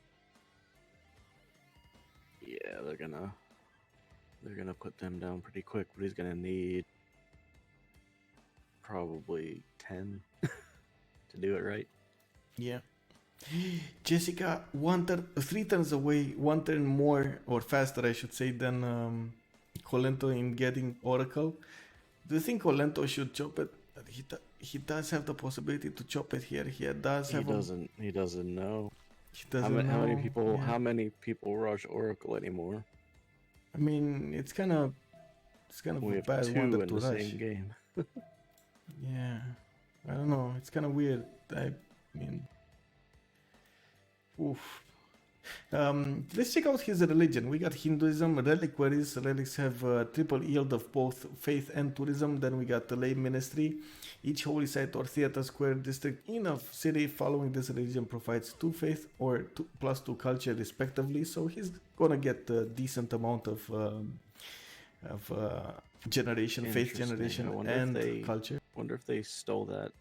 They saw Jessica got a relic early, or whoever it was got a relic early. I didn't see them getting a relic. Next turn, it's gonna be next turn. Look at this. Next turn, Jessica will get Oracle. So much production put into Oracle instead of a 4th city. Wow. I don't know if it's worth it. I guess we're gonna have to wait and see if it's gonna be worth it. But Colento will just be free here to, well, first of all, I think it's gonna be a 1-turn settler, and then if he's not gonna go for that, he's just gonna get a free something district or something. And Curry has galleys on the way down to Indo. Yeah, in the meantime, look at that. Kree is gonna be on 4 cities, 5 cities, another city here. You're saying about the galley? Yes, he does have a galley, but I don't think it's enough, right? And how much faith is she making right now? She's making It's enough to pillage harbors. 9 faith. Grab the builder.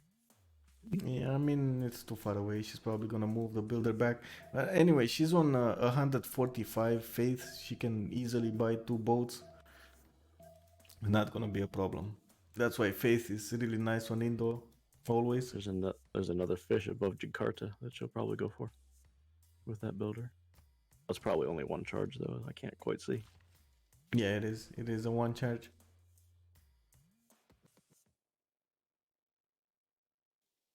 Well, we're gonna see if it's worth it or not. She did finish it. Look at that. Oracle in the city of Jessington World of Adventure. And she's gonna get a lot of admirals because of it. I don't think she's gonna get anything else, but a lot of admirals, right? That might work out fine. In the meantime, Kree, I think we didn't talk about his Pantheon choice. It looks like he went for stone circles. As we know in BBG, it was a little bit of a change. And instead of getting 3 faith, we now get +1 production and +1 faith from the quarry improvement. So that is a nice change of a Pantheon here. Amazing 2-for-1 tiles. It's just like God of Craftsman, but I don't know, changed for quarries or something.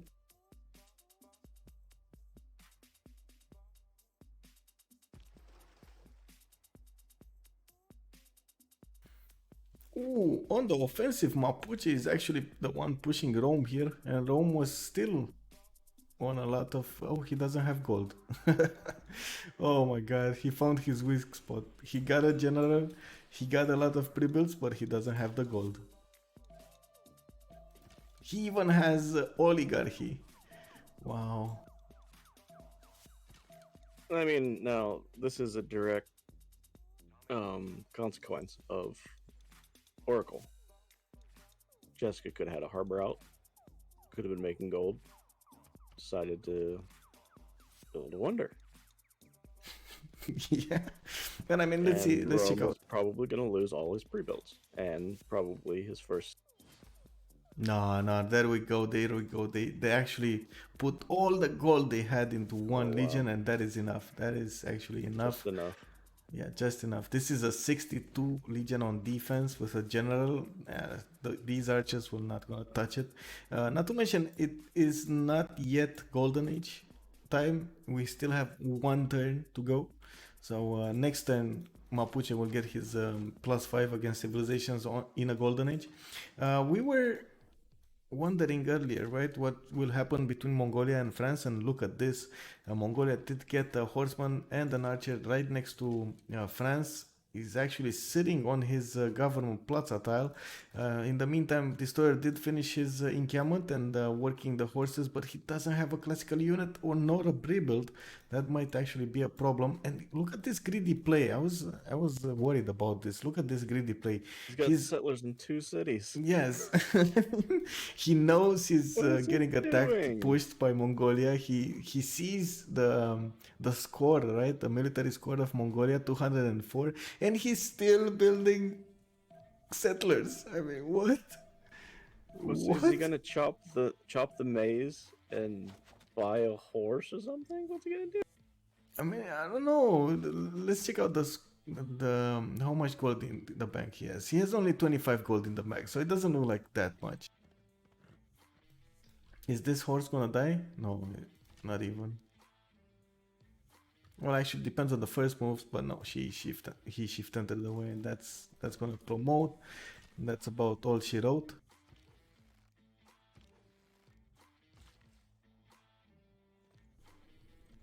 Oh my god, still making the settler, man. The Mongolian horses, the horde is coming, boys. Task for fish with 4 horses, 1 single archer, and another horse coming from Alpha. And now just starting on his settlers, is gonna push France here. Is this gonna be enough? Is this gonna be enough for France? Because as you can see, even the horses across the water 2-shot the archers without promotions, right? It's kind of bad. Yeah, it's not an ideal situation, as we like to call it. There was the era change, and all of the civilizations did get their golden ages, as we're used to.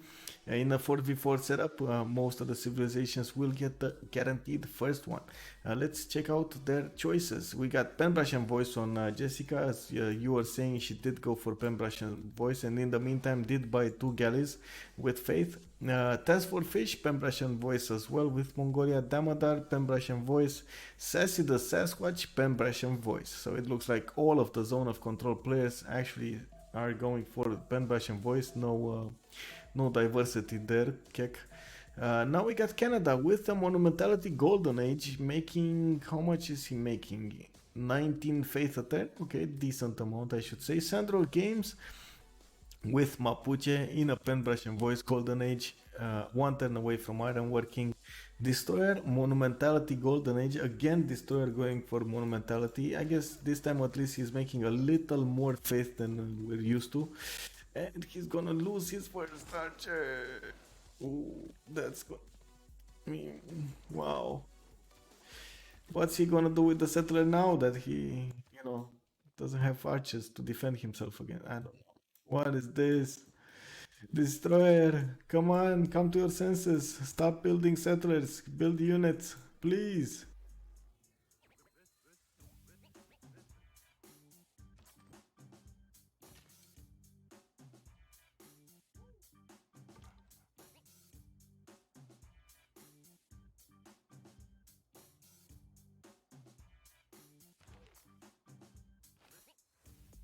Yeah, I'm just boggled here.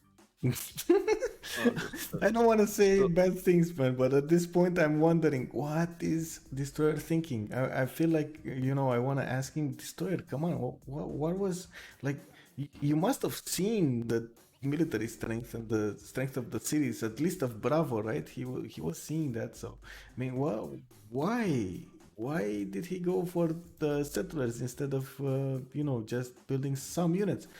One single sword would have taken care of everything here. Instead, nope, we don't see that. We actually see the 3 horsemen from Mongolia go against him, and it looks like they're gonna get some early kills here. What's he teching? Good question. What's he taking? He just finished ironworking. Okay. And he lost another archer. And another one bites the dust. And another unit. This is contrary, right, to what the stream chat was saying. Oh, he did get at least one sword. Okay. At least one sword on the field. Let's check out what's happening here. Oh, in the meantime, look at this. In the meantime, Mapuche managed to raise the city of Rome. The second city of Rome, the non-freshwater city. We were all wondering why he settled it there. How did this happen? He got the +5. He only had to go against one legion. A lot of pre-builds there, and it looks like he did kill them, as you were saying. In the meantime, Rome didn't have enough gold to defend himself.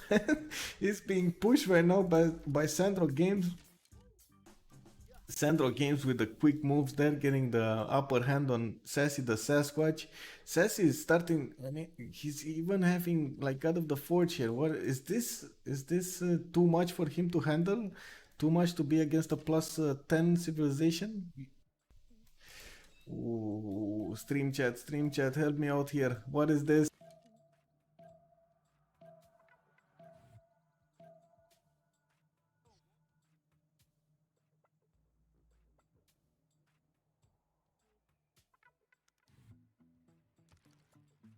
I don't know. I backdoored Sassy the other day, and he defended pretty well.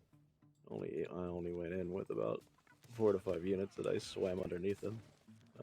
Oh, that was my Norway game. I swam berserkers underneath him and backdoored him when he attacked a neighbor on the other side.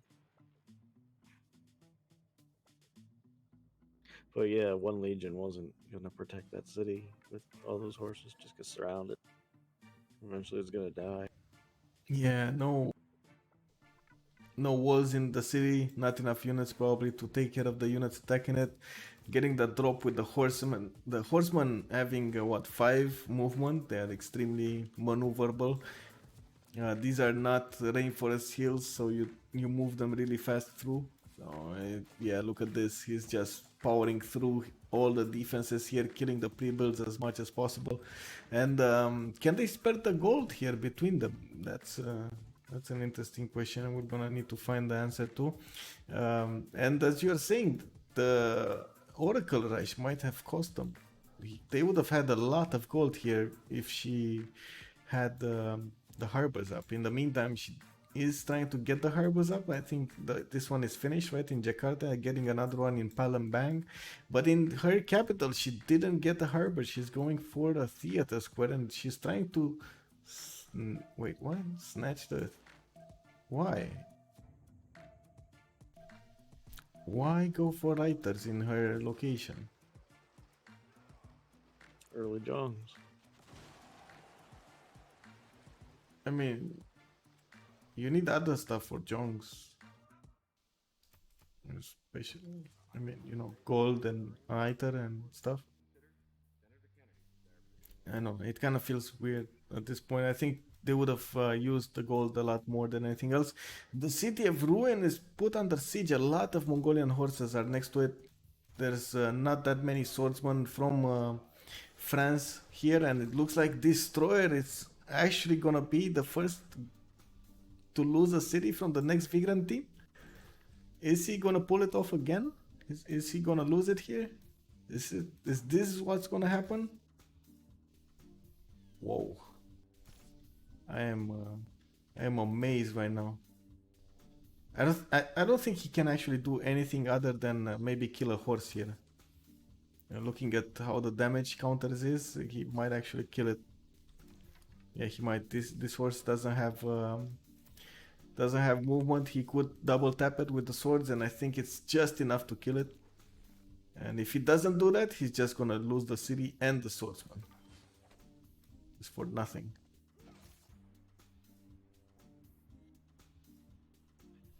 That's a lot Yes. of gold they're dumping into France. Oh, I think he chopped it. If you're referring to uh, the swordsman popping one. Oh, okay, yeah, maybe it did. He did it. He had a builder here in Paris. But still, I don't think it's gonna be enough. Like, what is this? Yeah, I mean that's only one chop. Those other three were upgraded, hard upgraded. So, but again, there's what 165 gold that they had that Zone of Control didn't have. Well, at least he did manage to get the city of Ruin out of siege, but he's still gonna get 3-tap or 4-tap actually by these horsemen, and I think that's enough actually to take it down. It's not With gonna. an archer shot, I think that's enough. Yeah, it It's should gonna be heal enough. just a bit. It'll heal a little. Actually, is it? Looking at the damage, not that. Oh, maybe not. Maybe not. Yeah, let's see. Is he That- gonna that- pull it that- off? That horse on the across the river is gonna be really weak. Oh, it's enough, boys. Look at that. The city. We do see all the animations, but in the meantime, you see -1 on the city. That means it's gonna die. Yep. So the city of Ruin, And it's so gonna does the be sword. raised, and the sword will bite the dust. Oh no, he actually moved it out. He saved it. Okay, he saved it. At least that. But I mean, greedy plays, man, greedy plays. This reminds me of Tordet playing, and he was like greedy and settled, more cities than he should have had, and then he lost his cities to Mapuche next to him. This is the same. I feel a deja vu coming all over again, man. But anyway, at least at this point in time, he's gonna get to defend his city. That is the west of La Rochelle. He has a settler there. Is this? No, he's not gonna be attacked by Indonesia anytime soon. So he's gonna still have 3 cities. Mongolia here has a lot of advantages because of the city of Charlie. This is one that is giving him so much culture and gold, unbelievable. And in the meantime, I think this swordsman from Destroyer will actually be able to defend the remaining tiles of he has. So it shouldn't be a problem. It shouldn't be pressured that much right now. We're still gonna need to see. And there we go. He actually retreated there. The city of Rome, though, is, as Yoshi is saying, is in quite a bit of trouble. He did get... No, he didn't. I was thinking if he got walls, but no.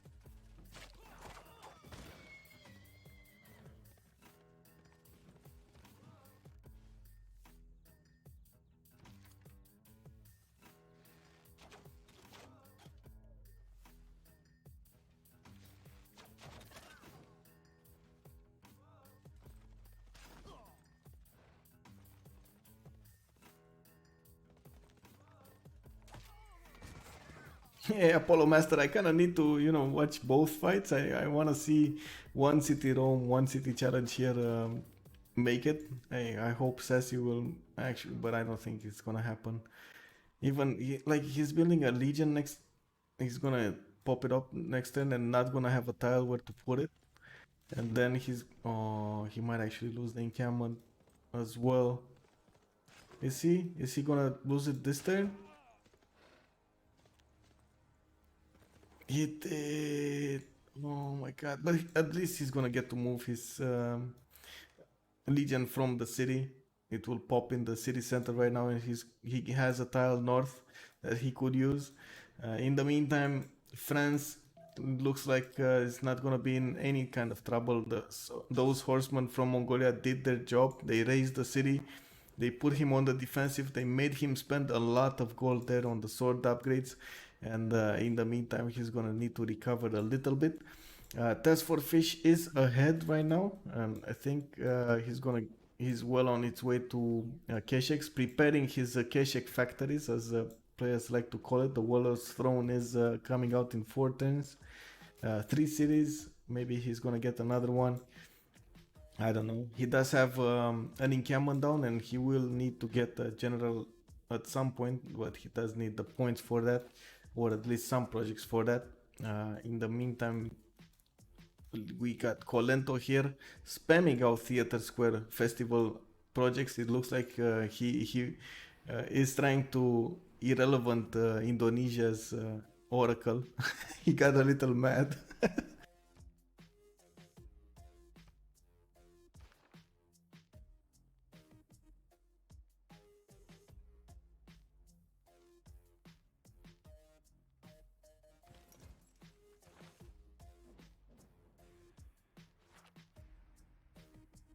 So Korea has 3 cities now on that inland sea. Yes. She still has. Oh, like she's got the 2. Okay. Yes, but Jessica has 29 culture. Look at this: 9 science and 29 culture. Yep. I mean, That's how you join. I mean, sure, but where are her governors? I don't see any governor. Like, where is Moksha? Where is Pingala? Governors? No, none. Maybe Amani? Amani? Yeah. Amani in Antananarivo? Wait, what? She's not going through promotion Amani, is she? Oh, it's 11 points in that, so I think she is 11 points in that. Did she? What? 4 promoted. This is, I think, the first time in a Teamers in a 4v4 setup that I see a 4 promotion Amani in a game. Messenger, local informants, affluence, and puppeteer. 4. Guess what? Antananarivo, the single culture city state in this game.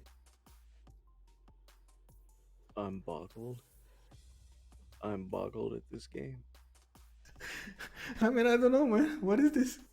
Maybe I actually fell asleep. I've been up. I was up all night. I'm a little tired. I'm yawning. Maybe this is just some weird. This is a dream. This is just nightmarish. I don't get it. I mean, clearly, she will surprise the hell out of Colento. I mean, 11 envoys into Antananarivo that early with the money.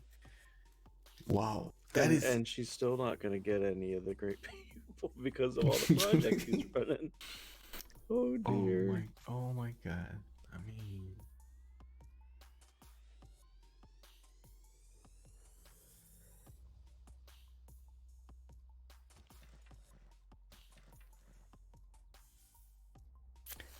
this is, as Joe is saying, the new meta of 4v4 teamers going Amani first. Who's gonna get the puppeteer and in one city state? Find out more. I don't think that was in Fish's book.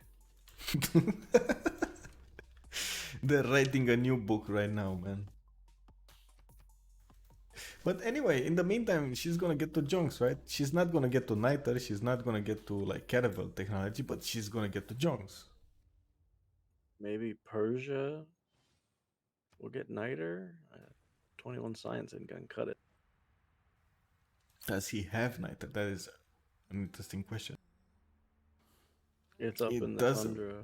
I mean, yeah, he needs to settle for it though. Yeah, it's not gonna be Persia. It's not gonna be Persia. This is gonna be. Oh my god, look at this forest fire. Oh, this will be an amazing city, by the way. Look at this. Ivories, like what, 2, 4, 6, 8 tiles burnt here. This is, oh my god, amazing. Beautiful, beautiful.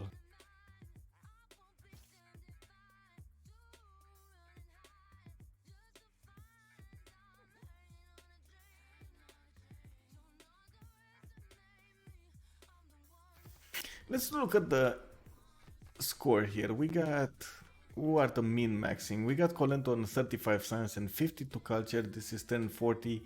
And then we got the top player from the other team on 21 science and 24 culture. But to be fair, Test for Fish is the one who's making the most culture from the zone of control team with 40 culture.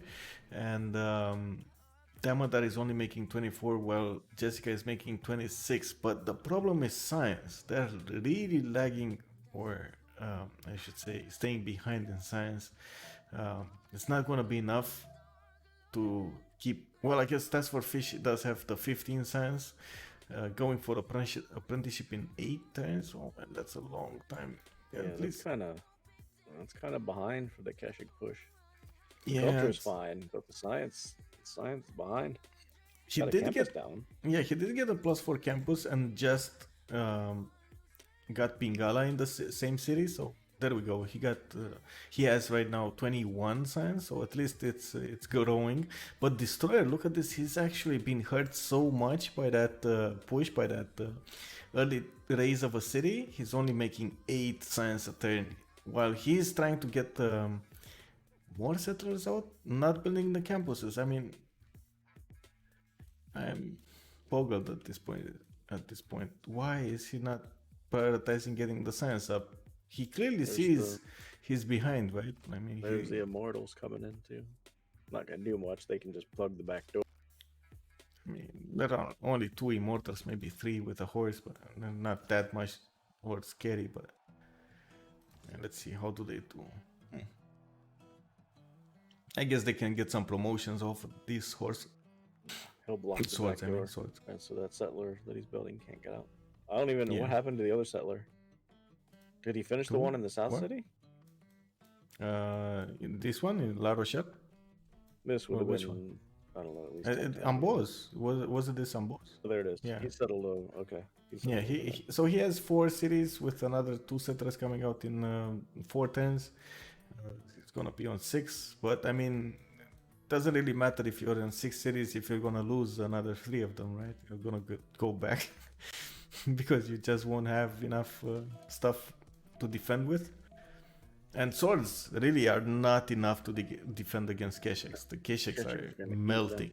They're Yeah, gonna eat them.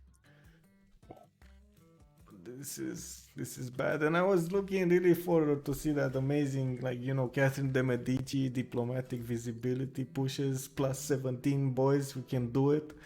And we're gonna see maximum +3 all game because he's not even gonna get one single general. In the meantime, Rome is actually defending himself on 1 city. He's actually making more science right now than, look at that, 17 science and 15 culture, and he's on 1 city. He's making more than Destroyer on 1 city than Destroyer is making on 4.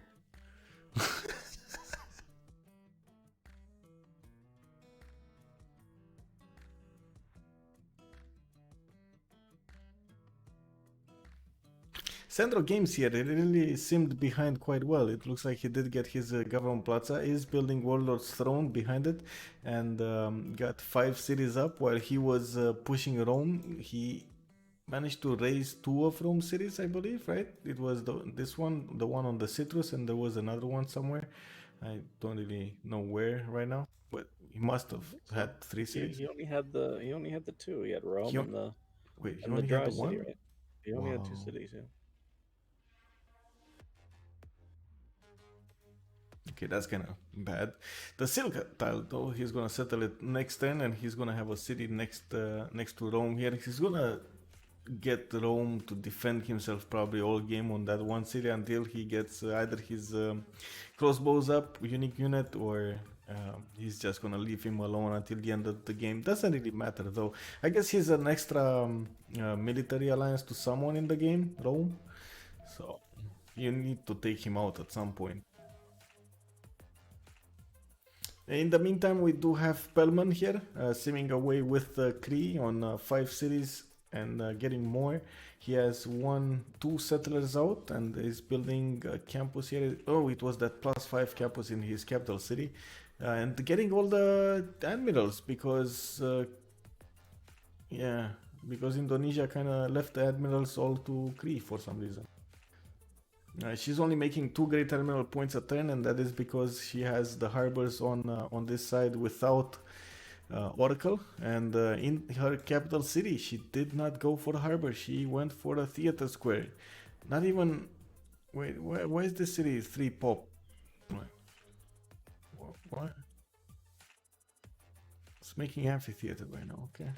I mean, a 3 stat. She's 3 points away from getting her first writer. Will Canada actually let her get it next time? Or will he get? He's gonna get the 3. Oh, she's gonna get at least 1. Okay, at least 1 out of the 4. Guys, there are 4 early writers, right? They cost only 30 points. So most of the time there's a race for those because they're really cheap. And if you can get the projects done, so be it. And it looks like the 2 first writers were picked by Colento here, even with Jessica getting Oracle. This is amazing investment here by Colento. In the meantime, Colento, he settled another 2 cities. Yeah, he's on 6 cities count and making more Theater Square projects. Oh my god, he's gonna get the next one. Did he not find Greater Lake or Crater Lake yet? Let me check. Nope, he didn't. I mean, does he need to? No, it's not great. No, I mean, he's just spamming theater squares. Look at this. Just settling cities. Sorry for that. Just settling cities and spamming theater squares. That's all he does. He's got 11 turns to find 537 culture. And there we go. He got the 3rd writer as well.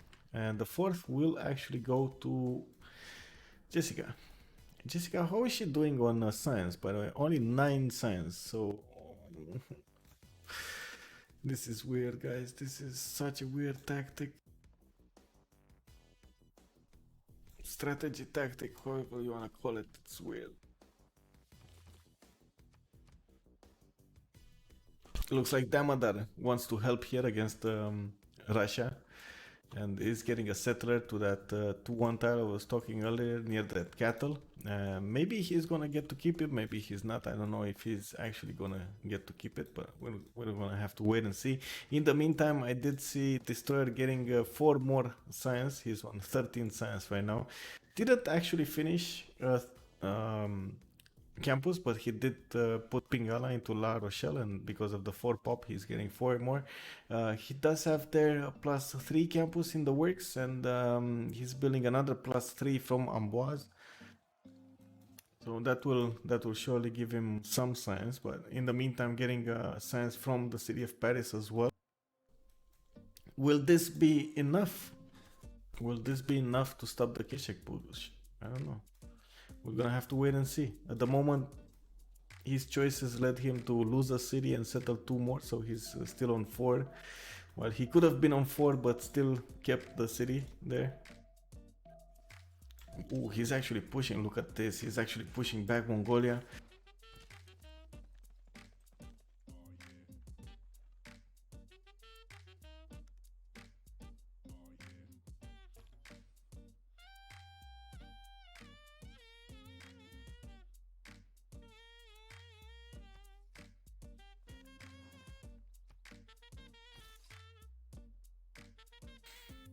And he just lost a sword. Yep, expensive units to lose. But the Keshiks aren't coming. There's settlers coming. And now Fish is projecting for his medieval general.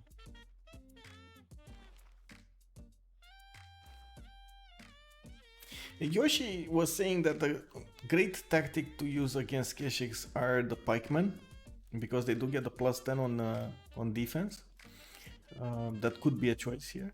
Will he go for pikemen? They're move to an easier place to get to, right? On the tree? Yeah. Any spears, though. But just look at this regrown forest. Beautiful tiles. 3 3s, 3 4-1s, 3 2s.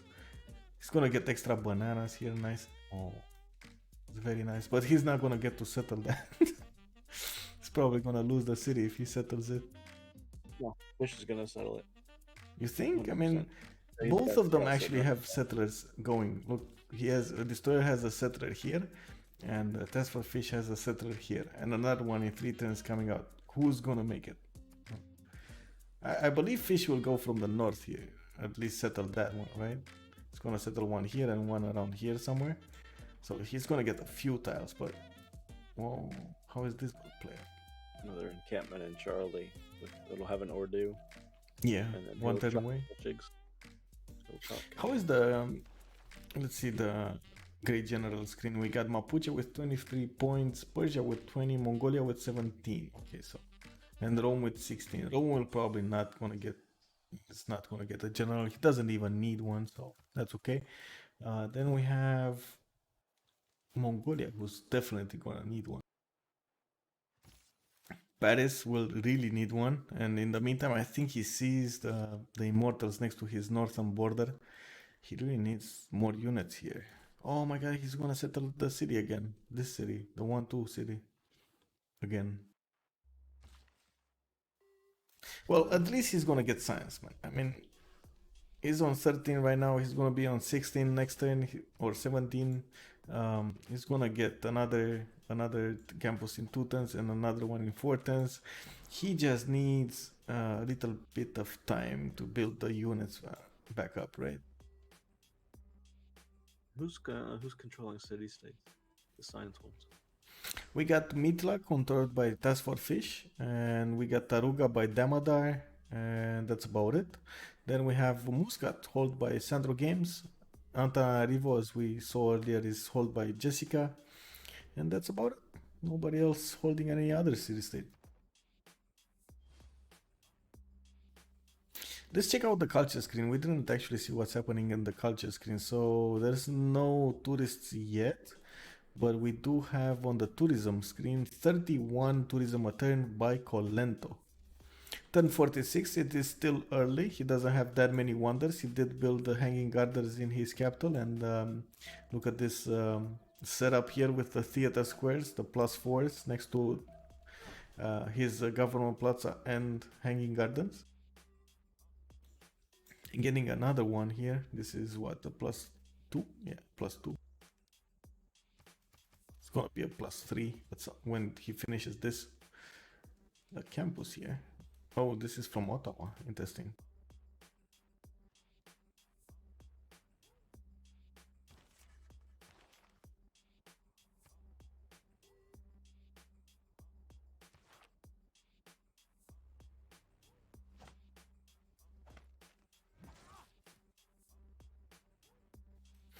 How far away do you think Mongolia is from his Keswiks? He's on 26 science a turn right now with 49 culture. Oh, 2 turns away from stirrups, getting the Knight technology, Pikeman technology, and the Keshek technology. That is the unique unit of Mongolia. It is a medieval era ranged cav unit, can escort moving civilian and support units at their higher movement speed, and it gets a melee strength of 30 with a range strength of 40 and a 2 range. It gets 4 movement speed and it requires 10 horses. He's just gonna pump those out of his cities everywhere, right? Kinda looks like it. Move Magnus into his cap. Oh, he's gonna builders set up. He's gonna Got another chop. builder coming out of Delta. I'm guessing he has builders coming out of Charlie. Yeah, he's gonna chop them. How many turns do we have until the next era? We got 8 turns until the next era, so we're gonna have to wait and see if they're gonna get their golden ages or not. I already see Jessica with 47 out of 64. Not that close to an age here, but she is really close to mercenaries. 3 turns away from getting her mercenaries. Nobody has. Does anybody have Niter? Nobody has Niter. Nobody. And she is still on 11 science a turn. 42 culture, but 11 science a turn. And on the other side, she's gonna need to fight Bellman, that has 59 science right now. He's the leader in science with 27 culture. And he's gonna get actually more when he gets the library in his capital city, and he's gonna get cartography in 3 turns. I think he's gonna need to move away from it though. He's gonna need more pre-builds here. Getting all the admirals, this is impressive. 1, 2, 3 admirals. No, 2 admirals, sorry. 2 admirals from Pelman. Wait, Pelman? No. Yeah, Pelman, sorry. Pelman. 7 great admiral points a turn, while Indonesia is only making 2 great admiral points a turn. Do you still think it was a good choice to go God of the Sea here?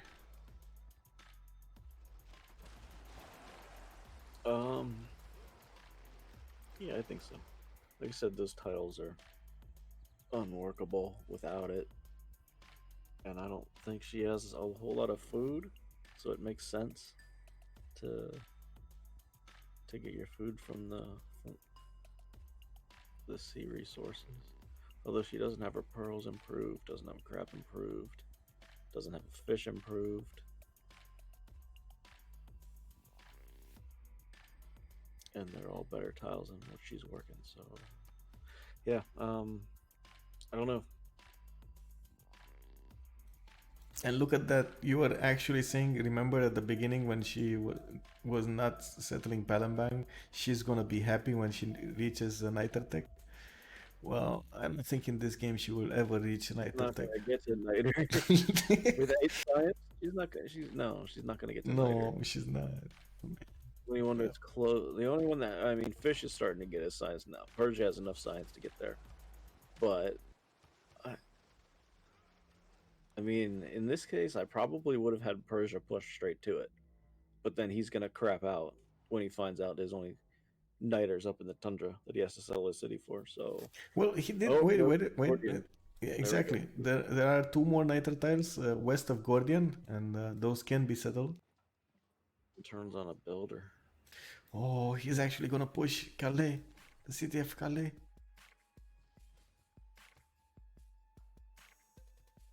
And again, France getting greedy, settling cities without defending them, knowing there are units that could actually push him there. When's he gonna let that campus go for 20? I mean, what? Building a campus out of a city that's about to get sieged by immortals. And the Keshek spam has begun. 3 turns in his capital, Alpha. 6 turns in Bravo. 7 turns in Charlie. Settlers going straight towards France. Yes, he's, yeah. He's gonna settle that horse, isn't he? Or the rice tile, one of the two. Both, but I mean, the horse, look at this. The horse, look at the tiles north of the horse, man. Wow.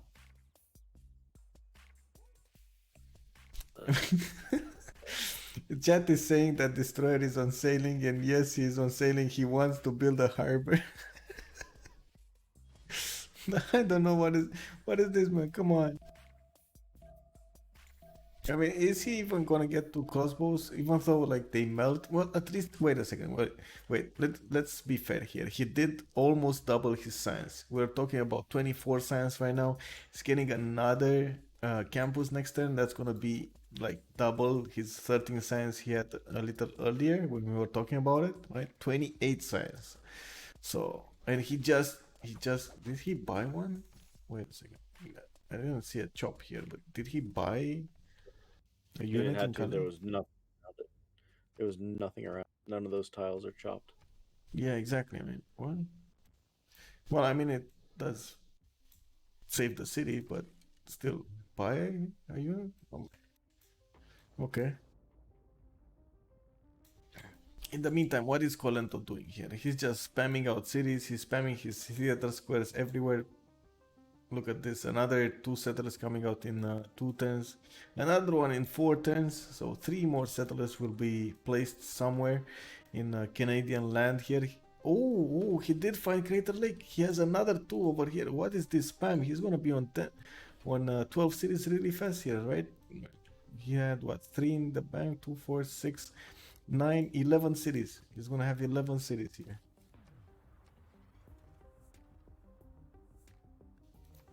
Five turns to go. and we're gonna have the era switch, and let's see if he's still gonna be in Mormon mentality or if he's gonna choose something else. He is making 76 culture a turn with 48 science, a good outcome, a good output. The only one who's actually no, there are two, sorry. Damadar is making 49 science a turn with 38 culture, and the Task for Fish is 31 science with 49 culture, but Task for Fish is doing amazing work here against There you France. And go. Turn 50 Hypatia. turn 50 Hypatia. Who got it? Who got it? Who that? Okay. It was Indonesia. Interesting. Oh, getting up in the world. Only 9 science. She's gonna get the free library. Wait, how did Yep. she? Oh my god, she Science bought it. 10. She bought it with faith. Oh. Why? Worship faith. That was. I I mean, didn't think those she were. had a touchdown anywhere. No, she doesn't. I mean, that must be faith. I mean, that must be like what, 3 quadrims or like 6 galleys? Yeah. I mean, it's not gonna help her, but And 6 galleys. Oh, there's caravels, right? There's caravels. Yeah, those. I mean, Oh, they're coming. they're coming. They're coming. Like, he's just pre-building. He's like what? Getting horseback riding, but he was like what, 2 turns away or 1 turn away from He's probably cartography. 1 turn away. He's probably going to Niter. He's Yeah. probably going to Niter. Even though he doesn't need to, he can just take caravels and smash everything. I mean, he doesn't know. He doesn't know that nobody has Niter on their team. Right? Is anybody still making Niter in the game? Nobody in the game is making Niter. Wow. Yeah, how much gold is he making? Talman is making 59 gold, Destroyer -8 Kek W. And he only has like 154 in the bank, so maybe he's waiting actually for. Oh, I know what's happening here. He's waiting for Mercenaries card, man. He can't upgrade that many ships without the Mercenary card, so he's gonna need. Need to go to Civil first? Nope, he got Naval Tradition first, and now he's going 3 turns Feudalism and then Mercenaries, so that's quite a few turns away. But still, I don't think anyone will actually get Night Attack before that, so the Jongs are kind of, pointless. Or maybe Persia will? Oh my god, Destroyer making.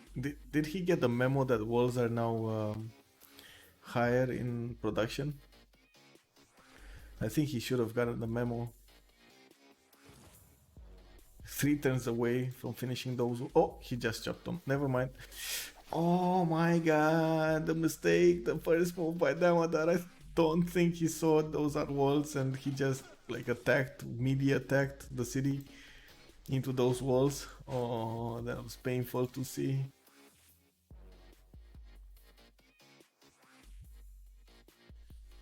No, the walls got 25 more, man. They were changed in the last patch. And the medieval walls, I think they were buffed. They were switched from 225 to. Actually, let's check.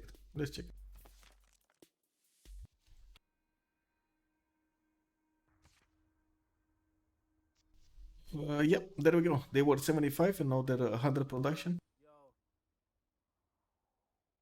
Roll steady. And medieval wars were buffed from 225 production to only 200. Well, I say only, but it's only 25 difference, like 10%.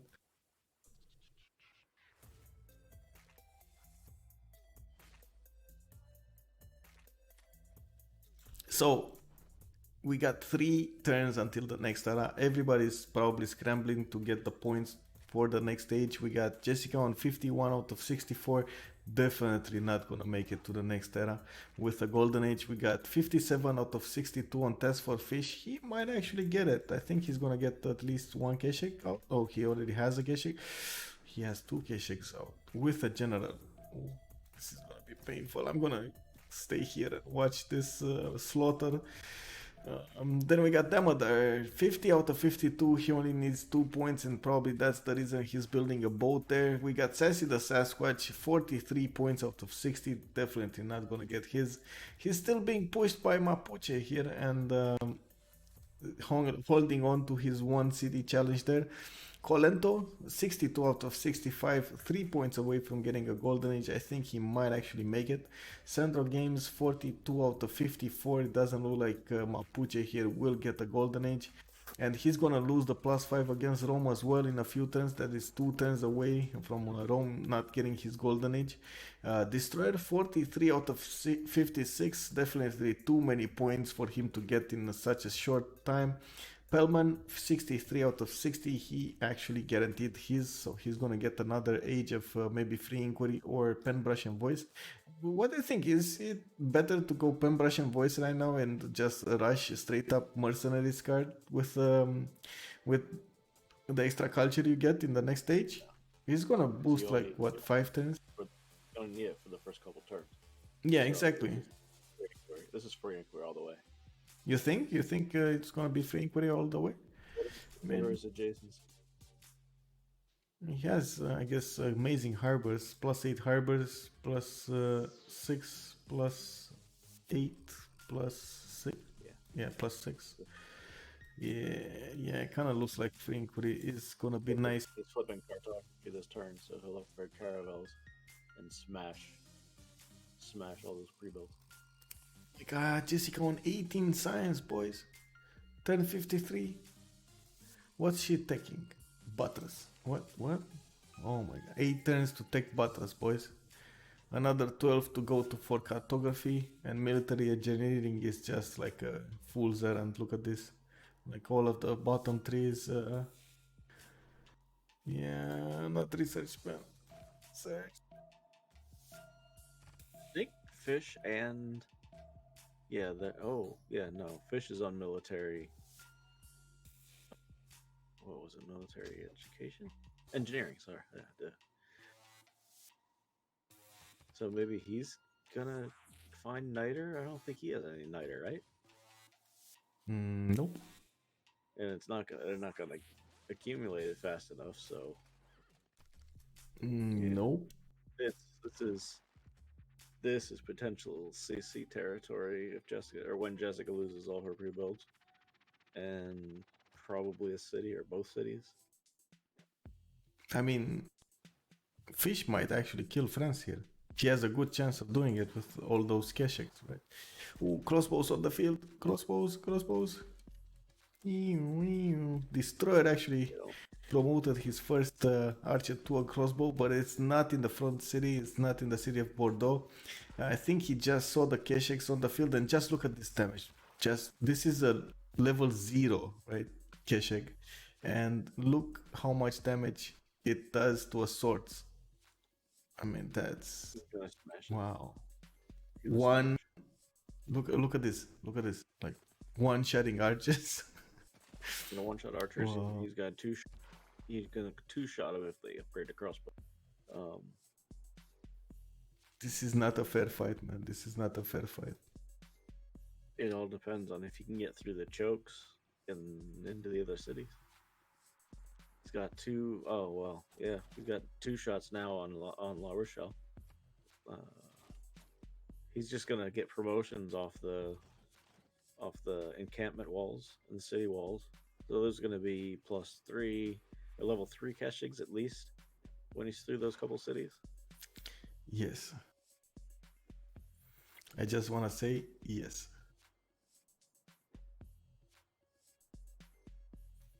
I don't know why he's building an intelligence agency. He just needs to put more Kesheks on the field, and that's it. I mean, let's see. The first. Offbeat grunge, I agree. I don't particularly like naval civs on this map because they're all inland seas, and there's enough of them that the odds are you're not going to be on the same inland sea as somebody else, or at least somebody on the naval civ. And as we saw with Kree, what didn't he? Oh no, it was Persia. Persia settled off coast. Yeah, he could have settled Cree- this one tile at the beginning. Cree went right for it. I And mean, he's gonna there he's was, gonna breathe through. I think Jack the Ripper was saying at some point, if you know you're gonna need to go naval, you gotta go all in. You can't like ignore navy, right? Absolutely. And like I said, Jessica had 2 coasts to try and defend. Yeah. She didn't know the one that she spawned on was all hers, so she settled the other side, which means she was already behind. Yeah, this is yeah. Now, I mean, Fish doesn't really give up, so he may continue if he thinks he can wipe out France, but this push is gonna Irel Indonesia, happen. yeah, for sure. I You mean, know? Indonesia is still, I would say she's irrelevant anyway. 20 science and 37 culture. The Oracle didn't actually pay off. She didn't manage to snatch um, nothing No. else rather than one single great writer, right? Then you Now got Sandro should be preparing Malone Raiders to go to Persia because Rome's boxed in. He's done. He can keep his units right there, and nothing. Rome's not going to do anything other than provide. I mean, he just lost a +5, man. Is Rome in a plus? Is sorry, Persia in a? Actually, let's check it out. Let's see if they're in a golden age. We got only 3 in the golden age. That is Canada, Persia, and Cree, and nobody from the zone of control team are actually in a. Actually, no. Sorry, Persia is. Oh, you're right. Persia is. Yeah.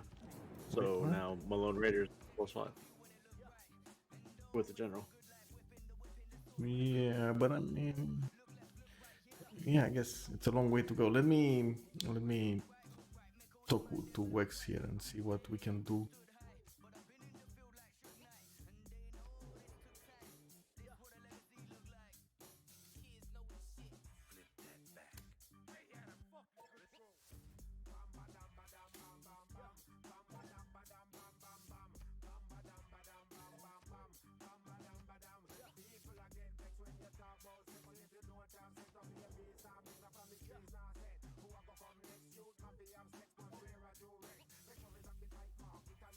I mean, I hope he said okay because I don't see actually what he said there.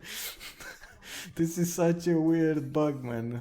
Do you see this? Like in the text box, I cannot see what he wrote to me. This is such a weird bug. And God. Oh, Or well, it why that happened. happens for you.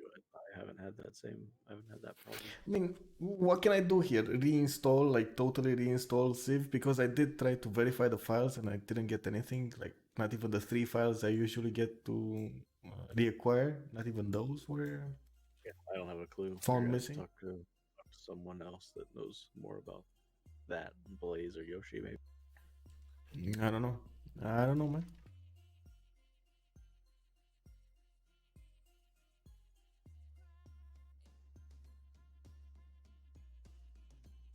Yeah, Slumgullion, I don't know. It would probably be more important to kill him off, so only 2 people get military alliance on zone of control. I mean, Jessica isn't gonna need it because she's gonna lose all her stuff on the west side. So it's not ideal for Fish and Persia to be military allies, but they're gonna have to be if they kill off Rome. So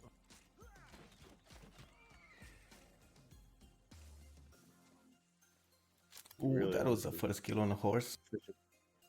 horse died. Yeah, a horse. Only a horse died. Man. These crossbows are packing a punch, but I mean, I don't think it's gonna be enough. He's got it in the encampment, which is good. Yeah. So Fish just needs a ram or well, he doesn't even have any melee units, so Yeah, that's the problem. He did go for the Keshiks, but he didn't go for knights, or at least some pre-builds. And I think they're spending everything they have on something else. I don't know what. But look at this, destroyer is minus 17 gold a turn. 47 science, 34 culture, but minus 17 gold a turn. He's gonna start losing units here very, very fast.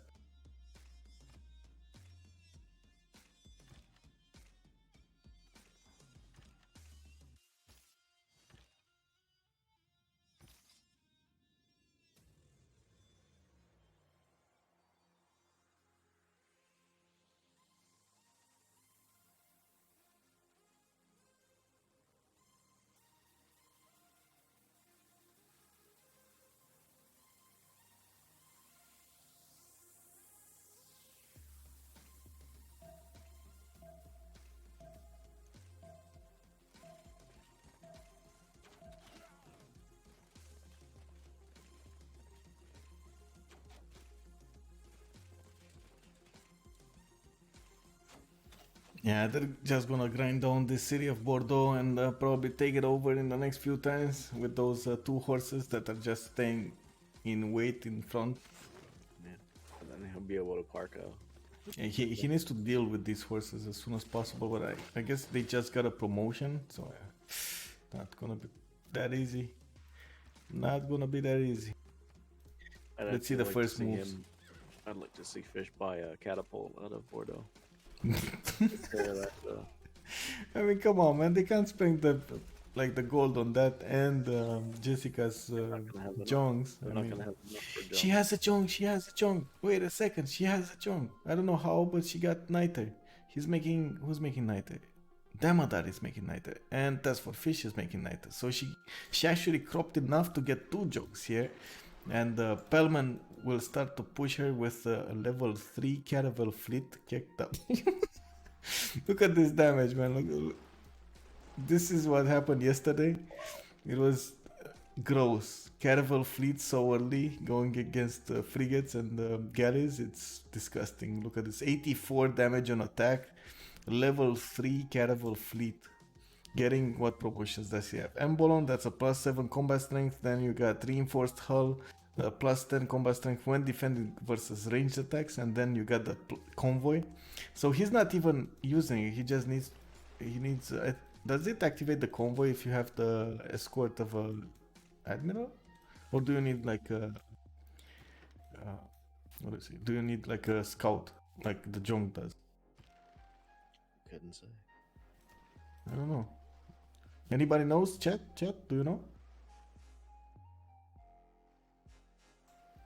Admiral works, so he just needs to switch the Admiral to the level 3 Caravel fleet and escort it, and that's it, or link it, I should say.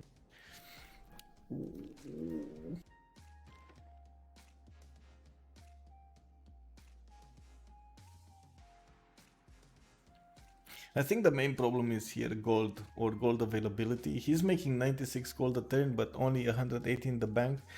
He has 400 military strength, a lot of galleys pre-built, but not enough gold to actually upgrade them all. And I think he wants some of them to be, to be frigates. So he has 1 quadrim there, but I don't see another quadrim pre-built. Only 1? Why is he only? Yeah, what's happening here? Ooh. Losing units left and right. He does have quite a few crossbows though in the city of Paris, in Bordeaux, but he's just gonna lose all the other units around him. Look at this. Swordsman is like what, 2 HP swordsman, and then he has another 1/2 HP. I think these Kesheks are just, yeah, they're just gonna one-shot the remaining swords. This is a not ideal situation here. Ooh, actually 2-shot. Interesting.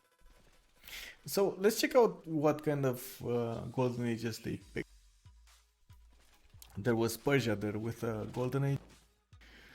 Monumentality. Okay, interesting choice here. Monumentality Golden Age. He wants to use his faith for something, only making 20 faith from his Earth Goddess Pantheon. He chose from the beginning. He did finish Temple of Artemis, and He has quite a few tiles that are making faith right now.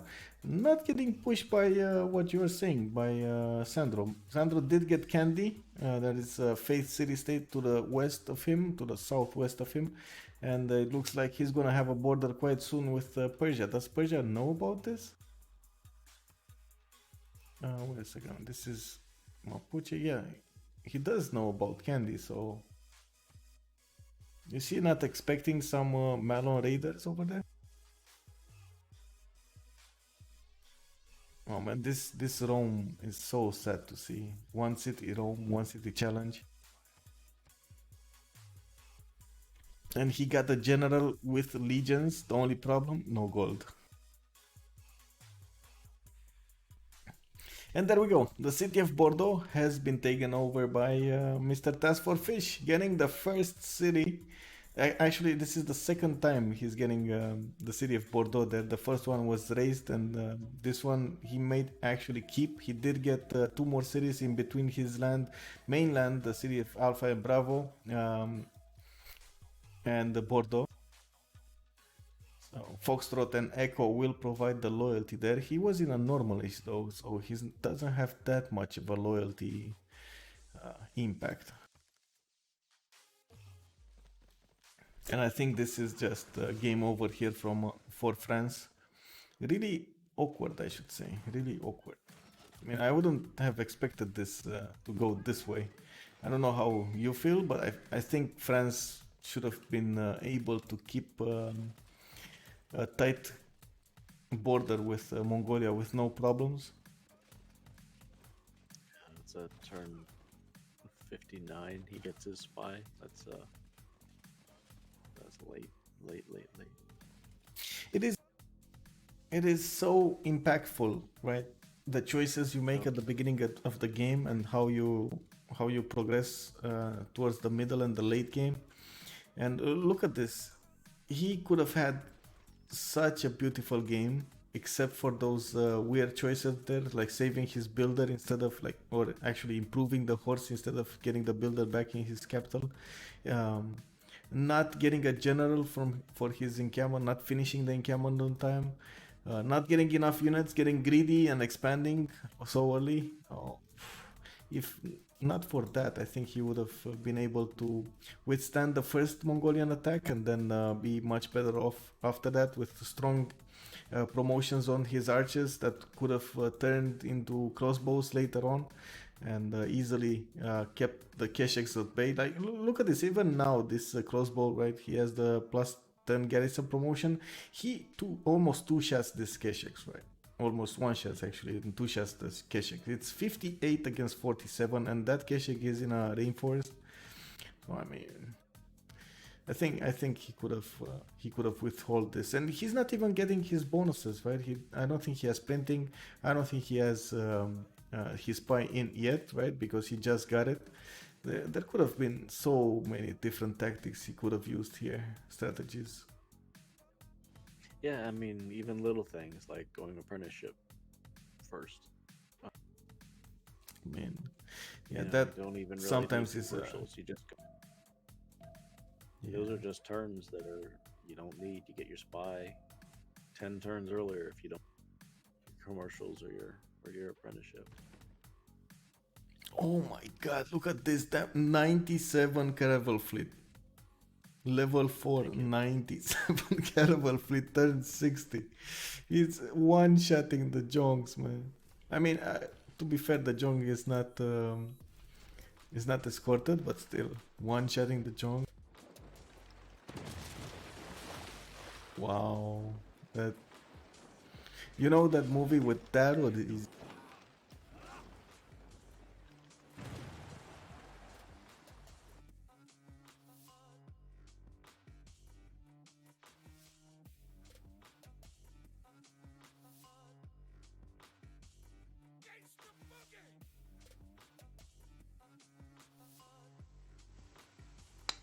That was easy. You know this?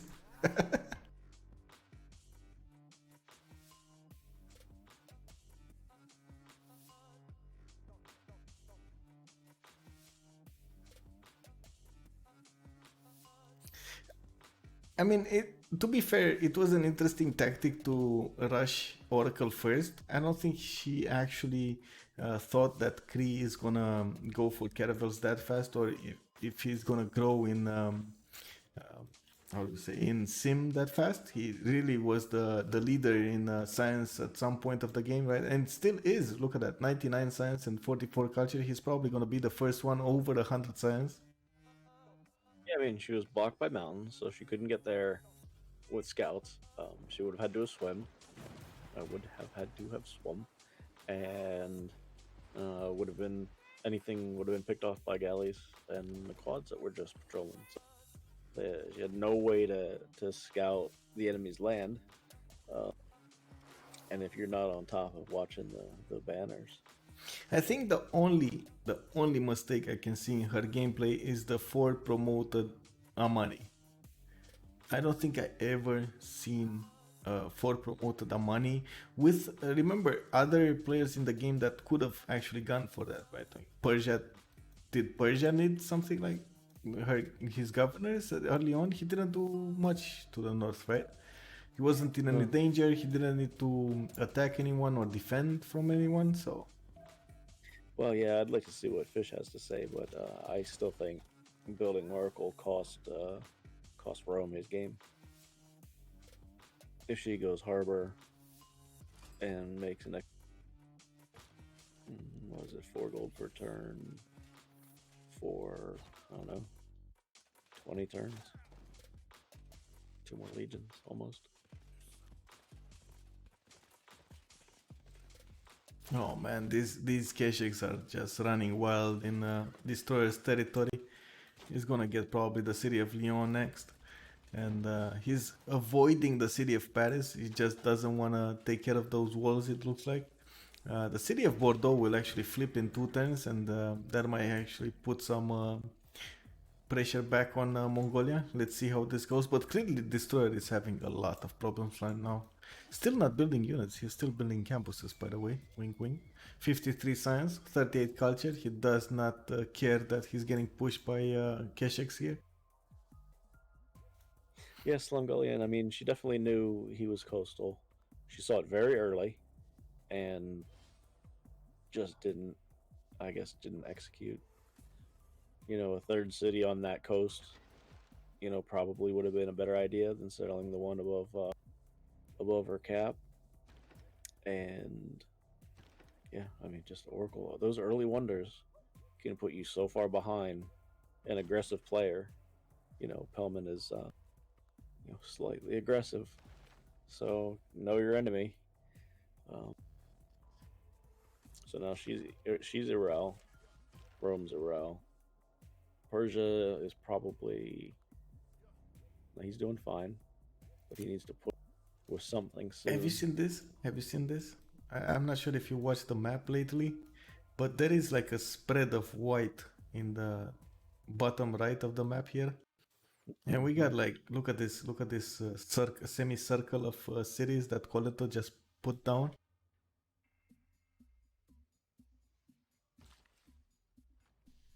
Yeah, I don't think anybody's gonna stop Colento now. 175 culture in the bank with 87 science. He's making 14 great writer points a turn right now with 6 great musicians and 6 great artist points. He's gonna get more, of course. And you were asking about tourism. I think that is CC. That is the CC, boys. This is it. This has been Nekst Vigraem getting the win of the zone of control. Zone of control couldn't handle the pressure here. Even if Task for Fish was getting the drop on Destroyer, it just wasn't enough to overcome the challenges of this game, I should say. It looks like Colento was getting an easy culture victory here behind enemy line, behind Pellman, I should say. Sorry, not Pellman. What am I talking about? Mapuche, Sandro Games. Sandro Games did an amazing job early game, totally destroying Rome. He raised his second city there.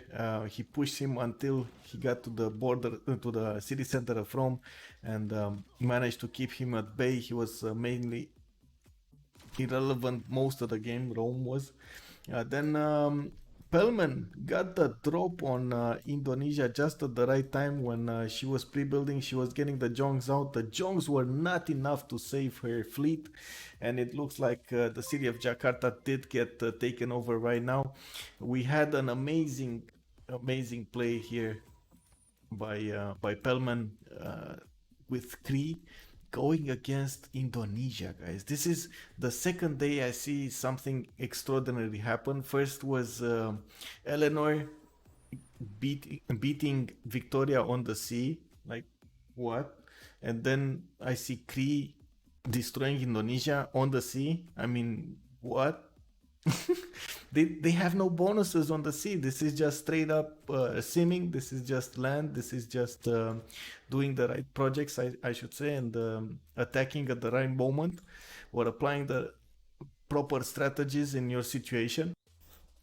Nothing more, nothing less. Malm was extremely aggressive yesterday in the game against LSA, and now we see Mr. Perlman here getting the drop on Jessica. Jessica did make a lot of sacrifices here, getting that Oracle, getting the Theater Square in her capital city, not getting even a harbor so she could actually get some admirals. Losing the admirals cost her a lot. This is again amazing promotions. Look at this, +4, or I should say 4 promoted Caravel fleet. It was 97 strength against a boat there. It was amazing. I just don't have a boat right now to actually show you the damage, but I think you saw it earlier. Yeah, amazing place. I hope you liked what you saw here, and I hope you enjoyed this game. I hope we're gonna see more like this and have fun in this tournament. This is the CWC, the Civilization World Cup Season 2, and tomorrow we're gonna have another game. By the way, it is let me actually see at what hour and who's gonna play in it. This on the Sunday we got to be decided going against the team Ulysses on Sunday 5 p.m. GMT, and remember, to be decided is actually fielding a pretty powerful team. Let me actually go into the rosters here. Give me a second. So in the rosters, we got TBD going with Almo, Gapriolo, Carrier, Civrider, Corny, Mioel, and Tordred. All are very experienced players from the CPL community. Then we got, as we are used to, Ulysses that snatched Jack the Ripper from the PP Patrol and now has the roster of Abel Brimi, Deluxe Philip, Distoria, Liege, Omega, Softstyle, and of course the great and mighty Jack the Ripper. So please, tomorrow, let's see each other again at 5 p.m. GMT and watch that great game. These will probably be the last games of this week. I hope you enjoyed them. We did have a few problems yesterday. I understand that they did had to postpone one of the games. We're probably going to see it next week being played out. I hope you understand it. And as you know, Civilization 6 is going through an evolution right now. We're getting the mods out. We're polishing the game. We're getting a lot of love, I should say, in the content making by Fireaxis in the next year. So keep close. Let's see this through, and I hope we're gonna enjoy ourselves watching these players go against each other. Yeah, and hopefully Twitch fixes their randomizer, because somehow Apollo Master got subbed to your stream. I don't know how. Sorry, what? Hmm? What happened? The random gift subs decided to pick Apollo Master. Oh, thank you very much, man. I just noticed. Thank you very much. I was talking about it and had. Oh my God! Thank you very much. Much appreciated, man. Much love. Thank you. We love what you do. I'm glad to see it's taken off on you. I mean, I hope I can get the word out for you guys. I hope I can be at your expectations or beat your expectations. I'm gonna do my best. Anyway, much love. I can't do this without you guys, and let's see each other again tomorrow, 5 p.m. GMT, to see to be determined or to be decided. Was that to be determined was Dio saying there in the chat, going against Ulysses. have a good night in the meantime. And thank you, Vaughn, for coming here. Thank you for the support. And let's talk a little bit about maybe getting a teamer going. Oh, why not? Let's go. Okay. I don't need to sleep. Sleep's overrated. Yes, it is. Thanks, everybody. It was a great game, great cast. Thanks, Michael, for everything you. My pleasure. See you down Let's the go for road. it.